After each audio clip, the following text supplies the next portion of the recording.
ಚಕ್ರವರ್ತಿ ಅಣ್ಣ ಬರ್ತಾರೆ ಅಂತ ನನಗೆ ನಿನ್ನೆ ಅಷ್ಟೇ ಗೊತ್ತಾಯಿತು. ಬಹಳ ದೊಡ್ಡ ಶಕ್ತಿಯನ್ನು ಸತ್ಯದ ಪರವಾಗಿ ಕೊಟ್ಟವರವರು. ಸೌಜನ್ಯ ಎನ್ನುವಂಥ ಹೆಣ್ಣು ಮಗುವಿನ ವಿಷಯದಲ್ಲಿ ನಾವು ಮಾತಾಡುವ ಹೊತ್ತಿನಲ್ಲಿ ಸಾಕಷ್ಟು ದಾಳಿಯನ್ನು, ನಮ್ಮ ವಿರುದ್ಧದ ಒಂದು ರೀತಿಯ ಸಂಚನ್ನು ಎಲ್ಲ ಎದುರಿಸುವಾಗ ಇನ್ನೊಂದಷ್ಟು ಜನ ಮಾತಾಡಬೇಕು ಅಂಥೇಳಿ ಯೋಚನೆ ಮಾಡ್ತಾ ಇದ್ದಾಗ ಚಕ್ರವರ್ತಿ ಸೂಲಿಬೆಲೆಯಂತಹ ಪ್ರಮುಖರು ಭಾಳ ಗಟ್ಟಿಯಾಗಿ ಆ ಸತ್ಯದ ಜೊತೆ ನಿಂತರು. ಅದರ ನಂತರ ಒಟ್ಟಾರೆ ಈ ಪ್ರಕರಣದ ದಿಕ್ಕು ಹೊಸ ಹೊರಳಿನ ಕಡೆಗೆ ಸಾಗಿ ಬಂತು. ಆ ಕಾರಣಕ್ಕೆ ಅವ್ರ ಬಗ್ಗೆ ನನಗೆ ಭಾಳ ವಿಶೇಷವಾದಂಥ ಪ್ರೀತಿ.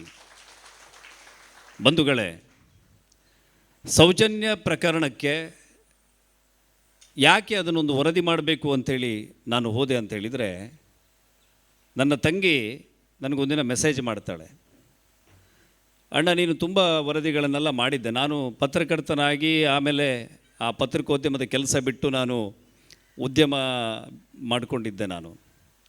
ನನ್ನ ತಂಗಿ, ಕಾಸ ತಂಗಿ, ಒಡ ಹುಟ್ಟಿದ ತಂಗಿ ಮೆಸೇಜ್ ಮಾಡ್ತಾಳೆ, ಅಣ್ಣ ನೀನು ಬೇರೆ ಬೇರೆ ವರದಿಯನ್ನೆಲ್ಲ ಮಾಡ್ತಾ ಇದೆಯಾ, ಯಾಕೆ ಆ ಸೌಜನ್ಯ ಹೆಣ್ಣು ಮಗುವಿನ ಪರವಾಗಿ ನೀನು ಯಾಕೆ ಮಾಡಬಾರ್ದು, ಈ ಥರ ಅನ್ಯಾಯ ಆಗಿದೆ ಆ ಹೆಣ್ಣು ಮಗುವಿಗೆ ಅಂಥೇಳಿ ಒಂದು ಮೆಸೇಜ್ ಮಾಡ್ತಾಳೆ. ನಾನು ಅದರ ನಂತರ ನಮ್ಮ ಸ್ನೇಹಿತರ ಜೊತೆಗೆ ಇಲ್ಲೇ ಇದ್ದಾರೆ, ಶರತ್, ನಿಖಿಲ್ ಇವರೆಲ್ಲ ಇದ್ದಾರೆ. ಇವ್ರ ಹತ್ರೆಲ್ಲ ಚರ್ಚೆ ಮಾಡಿ ನಮ್ಮ ಸುನಿಲ್ ಪಾಂಡೇಶ್ವರ್ ಅಂಥೇಳಿ ಒಬ್ಬರು ಕ್ಯಾಮರಾಮನ್ ಅವ್ರನ್ನ ಕರ್ಕೊಂಡು ಇದ್ರ ಬಗ್ಗೆ ನೋಡುವ, ಸೌಜನ್ಯಳ ಮನೆಗೆ ಹೋಗುವ. ಅಷ್ಟೊತ್ತಿಗಾಗಲೇ ನಮಗೆ ತಿಳಿದು ಬಂದ ನಾವು ಸೋಷಿಯಲ್ ಮೀಡಿಯಾಗಳಲ್ಲಿ ಯೂಟ್ಯೂಬ್ನಲ್ಲಿ ತಿಳಿದುಕೊಂಡಂಥ ಕಥೆಯೇ ಬೇರೆ ಇತ್ತು. ಅಲ್ಲಿ ಹೋಗಿ ಒಂದು ಸತ್ಯಶೋಧನ ವರದಿಯನ್ನು ಮಾಡೋಣ, ಒಂದು ಎಪಿಸೋಡ್ ಮಾಡೋಣ ಅಂಥೇಳಿ ನಾನು ನಮ್ಮ ಸ್ನೇಹಿತರ ಜೊತೆಗೆ ಅಲ್ಲಿ ಹೋದಾಗ ಅಲ್ಲಿ ಯಾರೂ ಕೂಡ, ಇಡೀ ಧರ್ಮಸ್ಥಳದಲ್ಲಿ ಒಂದು ರೀತಿ ಪ್ರಕ್ಷುಬ್ಧ ವಾತಾವರಣ ಇತ್ತು. ಆ ಸ್ಪಾಟ್ ಒಂಚೂರು ತೋರಿಸಿ ಅಂತ ಹೇಳಿದರೆ ಯಾರೂ ಕೂಡ ಅಲ್ಲಿ ಇಲ್ಲ, ನಮಗೆ ತೋರಿಸೋರು ಕೂಡ ಇಲ್ಲ. ಆಮೇಲೆ ಸ್ನೇಕ್ ರವಿ ಅಂಥೇಳಿ ಒಬ್ಬರು ರಿಕ್ಷಾ ಚಾಲಕರು ನಮಗೆ ದೂರದಲ್ಲಿ ನಿಂತು ತೋರಿಸಿ, ಆಮೇಲೆ ಹೇಳಿದೆ ಏನು ತೊಂದರೆ ಇಲ್ಲ, ನಾವು ನಿಮ್ಮದು ಶೂಟಿಂಗ್ ಏನು ಮಾಡಲ್ಲ ಅಂಥೇಳಿ ಆಮೇಲೆ ಒಳಗಡೆ ಕರ್ಕೊಂಡು ಹೋಗಿ ಆ ಜಾಗವನ್ನೆಲ್ಲ ನಾವು ನೋಡಿ, ಆಮೇಲೆ ಸೌಜನ್ಯ ಮಗುವಿನ ಮನೆಗೆ ಹೋಗಿ ಅವರ ತಾಯಿ ಜೊತೆ ಮಾತಾಡಿದ್ವಿ. ತಾಯಿ ಭಾಳ ಭಾವನಾತ್ಮಕವಾಗಿ ಮಾತಾಡಿದರು. ತನ್ನ ಮಗಳ ಬಗ್ಗೆ ಅವರು ಮಾತಾಡುವಾಗ ನನಗೂ ನನ್ನ ಕಣ್ಣಿನಿಂದಲೂ ಒಂದು ಹನಿ ಕಣ್ಣೀರು. ಯಾಕಂದರೆ ನಾವೆಲ್ಲ ತಂಗಿಯನ್ನು ಭಾಳ ಪ್ರೀತಿಸ್ಕೊಂಡು ಬೆಳೆದವ್ರು. ನಾವಿಬ್ಬರು ಗಂಡು ಮಕ್ಕಳು, ಒಬ್ಬಳೇ ತಂಗಿ. ಹೆಣ್ಣು ಮಕ್ಕಳ ಬಗ್ಗೆ ಭಾಳ ವಿಶೇಷವಾದಂಥ ಪ್ರೀತಿ ಇದ್ದಂಥ ಕುಟುಂಬದಿಂದ ಬೆಳೆದು ಬಂದವು ನಾನು. ಭಾಳ ನೋವಾಯಿತು, ಇದು ಯಾವ ರೀತಿ ಈ ಥರ ದೌರ್ಜನ್ಯಗಳಾಗ್ತಾ ಇದೆಯಲ್ಲ, ನಾವೆಲ್ಲ ನಂಬಿದಂತಹ, ನಾವೆಲ್ಲ ಆರಾಧನೆ ಮಾಡಿಕೊಂಡು ಬಂದಂಥ ಕ್ಷೇತ್ರದಲ್ಲಿ ಈ ತರಹದ್ದೆಲ್ಲ ಘಟನೆಗಳಾಗ್ತಾ ಇವೆಯಾ ಎನ್ನುವಂಥ ಪ್ರಶ್ನೆ ನನ್ನಲ್ಲಿತ್ತು ಸಹಜವಾಗಿಯೇ. ಯಾಕಂದರೆ ಆ ರೀತಿಯ ಒಂದು ನರೇಷನಲ್ಲಿ ಇತ್ತು. ಆಮೇಲೆ ಸೌಜನ್ಯಳ ಮಾವನನ್ನು ನಾನು ಮಾತಾಡಿಸ್ಲಿಕ್ಕೆ ಹೋದೆ. ಅವರು ಪುರಂದರ ಮತ್ತು ವಿಠಲ ಅಂಥೇಳಿ ಇಬ್ಬರು ಮಾವಂದರು ಇದ್ದಾರೆ ಅವರಿಗೆ. ಆ ವಿಠಲ ಅವರು ಕೊಡುವ ಸ್ಟೇಟ್ಮೆಂಟನ್ನು ಕೇಳಿದಾಗ ನನಗೆ ಸ್ವಲ್ಪ ಅನುಮಾನ ಬಂತು. ಯಾಕಂದರೆ ಪುರಂದರ ಹೇಳೋದಕ್ಕೂ ವಿಠಲ ಹೇಳೋದಕ್ಕೂ ವ್ಯತ್ಯಾಸಗಳಿತ್ತು. ಒಂದೇ ಘಟನೆಗೆ ಸಂಬಂಧಪಟ್ಟಂಥ ವಿಷಯಗಳನ್ನು ಇಬ್ಬರು ಪ್ರತ್ಯೇಕವಾಗಿ ಹೇಳ್ತಾ ಇದ್ದರು. ನಾನು ಆದರೂ ವಿಠಲ ಗೌಡ್ರಿಗೆ ಕೇಳಿದೆ, ಅದು ಹಾಗಲ್ಲ ಹೀಗಂತಲ್ಲ ಅಂಥೇಳಿ. ಅಲ್ಲಲ್ಲ ನಾನೇ ಇದ್ದೆ, ನನಗೆ ಗೊತ್ತು, ಅದು ಹೀಗೆ 11 ಗಂಟೆಗೆ ಸಿಕ್ಕಿದ್ದು ಈ ಥರ. ಅಂದರೆ ಆ ವಿಷಯಗಳ ವ್ಯತ್ಯಾಸಗಳಿತ್ತು. ನನಗೆ ಸ್ವಲ್ಪ ಅನುಮಾನ ಬಂತು. ಬೇರೆ ಬೇರೆ ಕಡೆಯಿಂದ ನಾನೊಂದಿಷ್ಟು ಮಾಹಿತಿಯನ್ನು ತಗೊಂಡು ನಾವೊಂದು ಚಹಾ ಕುಡ್ಕೊಂಡು ಬರ್ತೀವಿ ಅಂಥೇಳಿ ಅಲ್ಲೇ ಮುಂದೆ ಉಡುಪಿ ಹೋಟೆಲ್ ಇದೆ ಅವ್ರದ್ದು, ಸೌಜನ್ಯ ಹೋಟೆಲ್ ಅಂಥೇಳಿನೇ ಅವ್ರದ್ದು, ವಿಠಲ್ ಗೌಡ್ರದ್ದು. ಇಲ್ಲ ಅಲ್ಲಿ ನಮ್ಮ ಸ್ನೇಹಿತರೊಬ್ಬರು ಇದ್ದಾರೆ ಅಂಥೇಳಿ ನಾವು ಮುಂದೆ ಹೋಗಿ ಸ್ವಲ್ಪ ನಾವೆಲ್ಲ ಡಿಸ್ಕಷನ್ ಮಾಡಿ, ಈ ಮನುಷ್ಯ ಯಾಕೋ ಸುಳ್ಳು ಹೇಳ್ತಾ ಇದ್ದಾರೆ ಅಂತ ಅನಿಸುತ್ತೆ ಅಂತ ನಾವೇ ಡಿಸ್ಕಷನ್ ಮಾಡಿ ಪುನಃ ವಾಪಸ್ ಹೋಗಿ ಅವ್ರ ಹತ್ರ ಮತ್ತೆ ನಾವು ಸ್ವಲ್ಪ ಕ್ರಾಸ್ ಕ್ವೆಶ್ಚನ್ ಹಾಕಿದಾಗ ಅವರು ಕೆಲವು ಸತ್ಯಗಳನ್ನು ಹೇಳಿದರು. ಆ ಸತ್ಯವೇ ಒಟ್ಟಾರೆ ಇಡೀ ಸೌಜನ್ಯ ಪ್ರಕರಣದ ದಿಕ್ಕನ್ನು ಅದು ಬದಲಿಸಲಿಕ್ಕೆ ಕಾರಣ ಆಯಿತು. ಯಾಕಂದರೆ ಎರಡೂ ವಕೀಲರು ಸೌಜನ್ಯ ಪರವಾಗಿ, ಅಂದರೆ ಆ ವಿಕ್ಟಿಮ್ ಪರವಾಗಿ ಇಲ್ಲಿ ಬೈಕಾಡಿ ಸುಪ್ರಸಾದ್ ಶೆಟ್ಟರು ಕೂತಿದ್ದಾರೆ, ಅವ್ರ ಹತ್ರ ಕೂಡ ನಾನು ಡಿಸ್ಕಷನ್ ಮಾಡಿದ್ದೇನೆ. ಆ ಸಂದರ್ಭದಲ್ಲಿ ಪಬ್ಲಿಕ್ ಪ್ರಾಸಿಕ್ಯೂಟ್ರು ಮತ್ತು ಸೌಜನ್ಯ ಅತ್ಯಾಚಾರದ ಆರೋಪಿ ಅಂಥೇಳಿ ಯಾರು ಆರೋಪವನ್ನು ಹೊರಿಸಿ ಯಾವ ವ್ಯಕ್ತಿಯನ್ನು ಜೈಲಿಗೆ ಹಾಕಿದ್ದಾರೋ ಅವನ ಪರವಾಗಿ ವಾದ ಮಾಡುವಂಥ ವಕೀಲರು ಇಬ್ಬರೂ ಕೂಡ ಇಲ್ಲಿ ಕ್ಲಬ್ ಆಗಿದ್ದರು ಈ ಪ್ರಕರಣದಲ್ಲಿ. ಇದನ್ನು ಈ ಸತ್ಯವನ್ನು ನಾವು ಸೋಷಿಯಲ್ ಮೀಡಿಯಾದಲ್ಲಿ ಹೇಳಿಯೋ ಅಥವಾ ಯಾರಿಗೋ ಹೇಳಿಯೋ ಇದನ್ನು ಕನ್ವಿನ್ಸ್ ಮಾಡೋಕ್ಕಾಗೋದೇ ಇಲ್ಲ. ಇದನ್ನು ಯಾವುದಾದ್ರೂ ಹೈಕೋರ್ಟ್ನ ಜಡ್ಜ್ ಅಥವಾ ಸುಪ್ರೀಂ ಕೋರ್ಟ್ನ ಮುಖ್ಯ ನ್ಯಾಯಾಧೀಶರು ಹೇಳಿದರೂ ಕೂಡ ನೀವು ಕೆಲವರು ನಂಬುವ ಪರಿಸ್ಥಿತಿಯಲ್ಲಿಲ್ಲ. ಸ್ನೇಹಿತರೆ, ನಾನಿವತ್ತು ಈ ಪ್ರಕರಣದ ಬಗ್ಗೆ ಇವತ್ತಿನ ಸ್ಥಿತಿಗತಿಗಳೇನು ಏನಾಗಿದೆ ಅದರ ಬಗ್ಗೆ ನಾನು ಮಾತಾಡಲಿಕ್ಕೆ ಹೋಗೋದೇ ಇಲ್ಲ. ಯಾಕೆ ಈ ಸೌಜನ್ಯ ಎನ್ನುವಂಥ ಹೆಣ್ಣು ಮಗುವಿಗೆ ನ್ಯಾಯ ಸಿಗಲಿಲ್ಲ? ಅವಳು ನನ್ನ ಸಹೋದರಿ ಅಂತ ಅಂದ್ಕೊಳ್ಳುವ, ನನ್ನ ಸಹೋದರಿ ಸಮಾನಳಾದಂಥ ಒಂದು ಮಗುವಿಗೆ, ಒಂದು ಹತಭಾಗ್ಯ ಮಗುವಿಗೆ ಯಾಕೆ ಅನ್ಯಾಯ ಆಯಿತು ಅಂಥೇಳಿ ನಾನು ಇವತ್ತು ಹೇಳ್ತೇನೆ. ಸೌಜನ್ಯಳಿಗೆ ಅತ್ಯಾಚಾರವನ್ನು ಎಸಗಿದಂತಹ ವ್ಯಕ್ತಿ ಅಂಥೇಳಿ ಆರೋಪವನ್ನು ಹೊರಿಸಿ ಜೈಲಿಗೆ ಹಾಕಿದಂಥ ವ್ಯಕ್ತಿಯನ್ನು ಬಿಡಿಸಲಿಕ್ಕೆ ಯಾರು ಸಹಕಾರಿಯಾಗಿ ನಿಂತರು ಅಂತೇಳಿದರೆ, ಸೌಜನ್ಯಳ ಕುಟುಂಬದವರನ್ನೇ ಬ್ರೈನ್ ವಾಶ್ ಮಾಡಿ, ಅವರ ತಾಯಿಯ ತಲೆಯನ್ನು ಹಾಳು ಮಾಡಿ, ಅವರ ಮಾವನ ತಲೆಯನ್ನು ಹಾಳು ಮಾಡಿ, ಅವರಿಗೆ ಬೇರೆ ಬೇರೆ ವ್ಯಕ್ತಿಗಳನ್ನು ಕಳುಹಿಸಿ ಸುಳ್ಳು ಸುಳ್ಳು ಕಥೆಗಳನ್ನು ಕಟ್ಟಿ ಹೇಳಿ ಅವರನ್ನು ನಂಬಿಸಿ ಮೊದಲ ಹಂತದಲ್ಲಿ ಅವರು ಯಶಸ್ವಿ ಆದರು. ಇದನ್ನು ಈ ಟೈಮ್ ತಗೊಳ್ಳಿಕ್ಕೆ ಅವರು 1 ವರ್ಷವನ್ನು ತಗೊಂಡ್ರು. 1 ವರ್ಷದ ಅವಧಿಯಲ್ಲಿ ಸೌಜನ್ಯ ಕುಟುಂಬವನ್ನು ಸಂಪೂರ್ಣವಾಗಿ ಅವರು ಬ್ರೈನ್ ವಾಶ್ ಮಾಡಿ, ಹೀಗೆ ನೋಡಿದವರಿದ್ದಾರೆ, ಹೀಗೆ ತಗೊಂಡು ಹೋಗಿದ್ದಾರೆ, ಈ ರೆಸಾರ್ಟಿಗೆ ಕರ್ಕೊಂಡು ಹೋದ್ರಂತೆ, ಅಲ್ಲಿ ಕೂಗಿದ್ದು ಕೇಳಿದ್ದಾರೆ, ಇವ್ರಿಗೆ ಕೇಳಿತ್ತಂತೆ, 3 ಜನ ಸೌಜನ್ಯಗಳನ್ನು ಹಿಡ್ಕೊಂಡು ಎಳ್ಕೊಂಡು ಹೋದ್ರಂತೆ. ನಿನ್ನೆ ಒಂದು ಆಡಿಯೋ ವೈರಲ್ ಆಗಿದೆ, ಯಾವುದೋ ಅಡ್ನಾಡಿ ಸಂಸ್ಥೆಯನ್ನು ಮಾಡಿಸಿರುವಂಥದ್ದು. ನೀವು ನೋಡಿ, ನಿಮಗೆ ಇಲ್ಲಿ ಇಷ್ಟು ಮಾತಿಯರಿದ್ದಾರೆ. ಮೊನ್ನೆ ಅನನ್ಯ ಭಟ್ ಅಂತ ಒಂದು ಹುಡುಗಿಯನ್ನು, ನನ್ನ ಮಗಳವಳು, ಅವಳನ್ನು ನಾನು ಕಳ್ಕೊಂಡೆ, ಅವಳು ಅಸ್ಥಿ ಪಂಜರವನ್ನು ಹುಡುಕಿಕೊಡಿ ಅಂತೇಳಿ ಒಂದು ಸುಜಾತಾ ಭಟ್ ಅನ್ನುವ ಹೆಣ್ಣುಮಗಳು ಕಣ್ಣೀರನ್ನು ಹಾಕುವಾಗ ನಿಮಗೆ ಸಂಕಟ ಆಗಲಿಲ್ವಾ? ಆಗತ್ತೆ. ಒಂದು ತಾಯಿ ಬಂದು ನನ್ನ ಮಗಳ ಅಸ್ಥಿ ಪಂಜರವನ್ನು ಕೊಡಿ ಅಂತೇಳಿ ಕಣ್ಣೀರನ್ನು ಹಾಕಿ, ಎಂಥ ಒಂದು ಭಾವನಾತ್ಮಕವಾದ ಸನ್ನಿವೇಶ ಅದು. ಯಾವ ಆ ಕರಗದ ಹೃದಯವೇ ಇಲ್ಲ ಅದಕ್ಕೆ. ನನಗೂ ಕೂಡ ಭಾಳ ಆಶ್ಚರ್ಯ ಆಯಿತು. ಇಲ್ಲಿ ಯಾರು ಅತ್ಯಾಚಾರ ಇನ್ನೊಂದು ಮಾಡಿರ್ಲಿಕ್ಕಿಲ್ಲ, ಆದರೆ ಪಾಪ ಆ ತಾಯಿ ಮಗುನ ಕಳ್ಕೊಂಡಿದ್ದಾರೆ. ಅನನ್ಯ ಅಂಥೇಳಿ MBBS ಓದ್ತಿದ್ದಂಥ ಹುಡುಗಿ ನಾಪತ್ತೆ ಆಗಿದ್ದಾಳೆ. ಆ ಮಗುವಿನ ಅಸ್ಥಿಪಂಜರ ಕೊಡಿ ಅಂಥೇಳಿ ಈ ತಾಯಿ ಕಣ್ಣೀರು ಹಾಕ್ತಾ ಇದ್ದಾಳೆ ಅಂತ ನನಗೂ ಕೂಡ ಸಂಕಟ ಆಗಿತ್ತು. ಇವತ್ತು ಎಲ್ಲ ಅವರ ಏನು ಷಡ್ಯಂತ್ರಗಳು ಕೂಡ ಬಯಲಾಗಿದೆ. ಅವರು ಮೊನ್ನೆ ಒಂದು ಫೋಟೋ ತೋರಿಸಿದ್ರು, ನನ್ನ ಮಗಳ ಫೋಟೋ ಅಂಥೇಳಿ. ಆ ಫೋಟೋ ರಂಗಪ್ರಸಾದ್ ಅಂಥೇಳಿ ಈ ಹೆಂಗಸು, ಏನು ಮ್ಯಾಜಿಕ್ ಮುದುಕಿ ಅಂತ ಕರೆಯೋದು ನಾನು ಆಕೆಯನ್ನು, ಅಲ್ಲಿ ಕೇರ್ ಟೇಕರ್ ಆಗಿ ಆ ರಂಗಪ್ರಸಾದ್ ಮನೆಗೆ ಹೋಗುವಂಥ ಈ ಮ್ಯಾಜಿಕ್ ಮುದುಕಿ ಅವರನ್ನು ಬುಟ್ಟಿ ಹಾಕ್ಕೊಳ್ತಾಳೆ. ಬುಟ್ಟಿ ಹಾಕ್ಕೊಂಡ ನಂತರ ಅವರ ಮಗ ಶ್ರೀವತ್ಸ ಸಾಯ್ತಾನೆ. ಆಮೇಲೆ ಮಗನ ಹೆಂಡತಿ ವಾಸಂತಿ ಸಾಯ್ತಾಳೆ, ನಿಗೂಢವಾಗಿ ಸಾಯೋದು. ರಂಗಪ್ರಸಾದ್ ಸಾಯ್ತಾರೆ. ಲಿವ್ ಇನ್ ರಿಲೇಷನ್ಶಿಪ್, ಒಟ್ಟಿಗಿರೋದು, ಮದುವೆ ಆಗಿದ್ದಲ್ಲ ಅವಳು. ರಂಗಪ್ರಸಾದರ ಕೇರ್ ಟೇಕರ್ ಆಗಿ ಒಂದು ಹೋಮ್ ನರ್ಸ್ ಆಗಿ ಹೋಗಿರುವಂಥ ಹೆಂಗಸು ಈ ಮ್ಯಾಜಿಕ್ ಮುದುಕಿ ಸುಜಾತಾ ಭಟ್. ಆಮೇಲೆ ಅವರ 20 ಲಕ್ಷದ ಮನೆಯನ್ನು ಮಾರಾಟ ಮಾಡ್ತಾರೆ ಇವರು. ಇದೇ ಮ್ಯಾಜಿಕ್ ಮುದುಕಿ 2003ನೇ ಇಸ್ವಿಯಲ್ಲಿ ರಿಪ್ಪನ್ಪೇಟೆಯಲ್ಲಿದ್ಲು. ಅಲ್ಲಿ ಪ್ರಸಾದ್ ಬಾಳಿಗ ಅಂಥೇಳಿ, ಯಾವ ಬಾಳಿಗ ಅದು, ಪ್ರಭಾಕರ ಬಾಳಿಗ ಅಂಥೇಳಿ ಅವರ ತಾಯಿಯ ಕೇರ್ ಟೇಕರ್ ಆಗಿ ಹೋಗಿ ಸೇರಿಕೊಳ್ಳುವಂಥ ಹೆಂಗಸು. ಅವರ ತಾಯಿ ಸಾಯ್ತಾರೆ. ಪ್ರಭಾಕರ ಬಾಳಿಗ ಈ ಹೆಂಗಸಿನ ಜೊತೆಗೆ ಆ ಪ್ರಭಾಕರ ಬಾಳಿಗರನ್ನ ಬುಟ್ಟಿ ಹಾಕೊಳ್ತಾಳೆ. ಪ್ರಭಾಕರ ಬಾಳಿಗ ಸಾಯ್ತಾರೆ. ಹೆಂಗೆ ಸತ್ರು ಏನು ಇವತ್ತಿನ ತನಕ ಗೊತ್ತಿಲ್ಲ. 2003ರಲ್ಲಿ ನನ್ನ ಮಗಳು MBBS ಮಾಡಲಿಕ್ಕೆ ಮಣಿಪಾಲಕ್ಕೆ ಹೋಗಿದ್ಲು. MBBS ಮಾಡ್ತಾಯಿದ್ಲು. 6 ತಿಂಗಳು ಆಗಿತ್ತಷ್ಟೇ ಅಡ್ಮಿಷನ್ ಆಗಿ. ಆಮೇಲೆ ಆ ಟೈಮಲ್ಲಿ ಅವಳಿಗೆ 22 ವರ್ಷ. ಅವಳು ಧರ್ಮಸ್ಥಳಕ್ಕೆ ತನ್ನ ಸ್ನೇಹಿತರ ಜೊತೆ ಹೋಗ್ತಾಳೆ, ಅಲ್ಲಿ ನಾಪತ್ತೆ ಆಗ್ತಾಳೆ ಅಂತ ಹೇಳೋದು. ನಾನು ಮೊದಲ ಪ್ರಶ್ನೆಯನ್ನು ಕೇಳಿದ್ದು, MBBS ಆಗೋ ಹುಡುಗಿಗೆ 18 ವರ್ಷ ಆಗಬೇಕಿತ್ತು ಫಸ್ಟ್ ಸೆಮಿಸ್ಟರ್ ಆದರೆ, ನಿಮಗೆಲ್ಲ ಗೊತ್ತಿರ್ಬೋದು. 22 ವರ್ಷ ಹೆಂಗೆ ಅಂತ ಕೇಳಿದೆ, ಆಗಲೂ ಕೂಡ ಲೇವಡಿ ಮಾಡಿದರು. ಮಣಿಪಾಲದಲ್ಲಿ ಅಧಿಕೃತವಾಗಿ ನಮಗೆ ಮಾಹಿತಿಯನ್ನು ಅವರು ಕೊಡದೇ ಇರಬಹುದು, ನಮಗೆ ಸಂಪರ್ಕ ಇದೆ. ಅನಧಿಕೃತವಾಗಿ ನಾನು ಮರುದಿನವೇ ಮಾಹಿತಿ ತಗೊಂಡಿದ್ದೇನೆ. ಅನನ್ಯ ಭಟ್ ಎನ್ನುವಂಥ 22 ವರ್ಷದ ಯಾವ ಹುಡುಗಿಯೂ ಆ ಸಂದರ್ಭದಲ್ಲಿ ಇಲ್ಲಿ ಅಡ್ಮಿಷನ್ನೇ ತಗೊಂಡಿಲ್ಲ ಅಂತೇಳಿ ನಮಗೆ ಮಾಹಿತಿ ಬಂತು. ಇದನ್ನು ಆಮೇಲೆ ಹೇಳ್ತೀನಿ. 2003ರಲ್ಲಿ ಪ್ರದೀಪ್ ಬಾಳಿಗರ ಜೊತೆ ಇದ್ದಂಥ ಆ ಸುಜಾತಾ ಭಟ್ ಒಂದು ಮೀಡಿಯಾಕ್ಕೆ ಒಂದು ಸ್ಟೇಟ್ಮೆಂಟನ್ನು ಆಗ ಗಂಡ ಹೆಂಡತಿ ಕೊಟ್ಟಿದ್ದರು. ಒಂದು ಪತ್ರಿಕೆ ಸುಧಾ ವಾರ ಪತ್ರಿಕೆ, ಇನ್ನೊಂದು ಕಮಲವಾಣಿ ಎನ್ನುವಂಥ ಪತ್ರಿಕೆ. ಈ ಶ್ವಾನಪ್ರೇಮಿ ದಂಪತಿಗಳಿಗೆ ಮಕ್ಕಳೇ ಇಲ್ಲ ಅಂಥೇಳಿ 2003ರಲ್ಲಿ 2003 ರಿಪ್ಪನ್ಪೇಟೆಯಲ್ಲಿ ಇದ್ದರು. ಒಂದು ಪತ್ರಿಕೆಯ ವರದಿ ನೋಡಿ, ಪತ್ರಿಕೆಯ ವರದಿ ಒಂದು ಡಾಕ್ಯುಮೆಂಟ್ ಅನ್ನೋದು ಇದಕ್ಕೆ ಆ ಕಾಲದಲ್ಲಿ ಪ್ರಕಟ ಆಗಿತ್ತು. ಇವರು ಇಲ್ಲಿ ಬಂದು ಹೇಳ್ತಾರೆ ನನಗೆ 2003 MBBS ಓದೋ ಮಗಳಿದ್ಲು ಅಂಥೇಳಿ. ಆಮೇಲೆ ಆ ಮುದುಕಿಯ ಕಥೆಯನ್ನು ಕೇಳಿದರೆ ಉಡುಪಿಯ ಸ್ಟೇಟ್ ಹೋಮಲ್ಲಿದ್ಲು. ಈ ವೇಶ್ಯೆಯರನ್ನು ರಕ್ಷಣೆ ಮಾಡಿ ಇಡುವಂಥ ಒಂದು ವ್ಯವಸ್ಥೆ ಅದು. ಹೆಬ್ರಿ ಪೊಲೀಸ್ ಸ್ಟೇಷನ್ನಿಂದ ಒಬ್ಬ ವೇಶ್ಯೆಯನ್ನು ಕರ್ಕೊಂಡು ಬಂದು ರಕ್ಷಣೆ ಮಾಡಿ ಆ ಸ್ಟೇಟ್ ಹೋಮಿಗೆ ಆ ಹೆಂಗಸನ್ನು ಸೇರಿಸ್ತಾರೆ. 1987 ಇಸ್ವಿ ಮೇ 18 ಇರಬೇಕು, ನಿಖರವಾದ ಡೇಟು ನಾಳೆ TV ಚಾನಲಲ್ಲಿ ಬರುತ್ತೆ. ಗೇಟನ್ನು ಹಾರಿ ಓಡೋದಂತ ಹೆಂಗಸಿದು, ಆ ಸ್ಟೇಟ್ ಹೋಮಿನ ಗೇಟನ್ನು ಹಾರಿ ಓಡೋದಂತ ಹೆಂಗಸು. 16 ವರ್ಷಕ್ಕೆ ಯಾರನ್ನೋ ಪ್ರೀತಿಸಿ ಮನೆ ಬಿಟ್ಟು ಓಡೋದಂತ ಹೆಂಗಸು. ಅವರ ಭಾವನೆ ಮೊನ್ನೆ ಹೇಳಿದ್ದಾರೆ, ಆ ಒಂದು ಮಗುವನ್ನು ಅಬಾರ್ಷನ್ ಮಾಡಿ ಆ ಮಗುವನ್ನು ಸೀತಾ ನದಿಗೆ ಬಿಸಾಡಿದ್ದಾರೆ ಅಂಥೇಳಿ.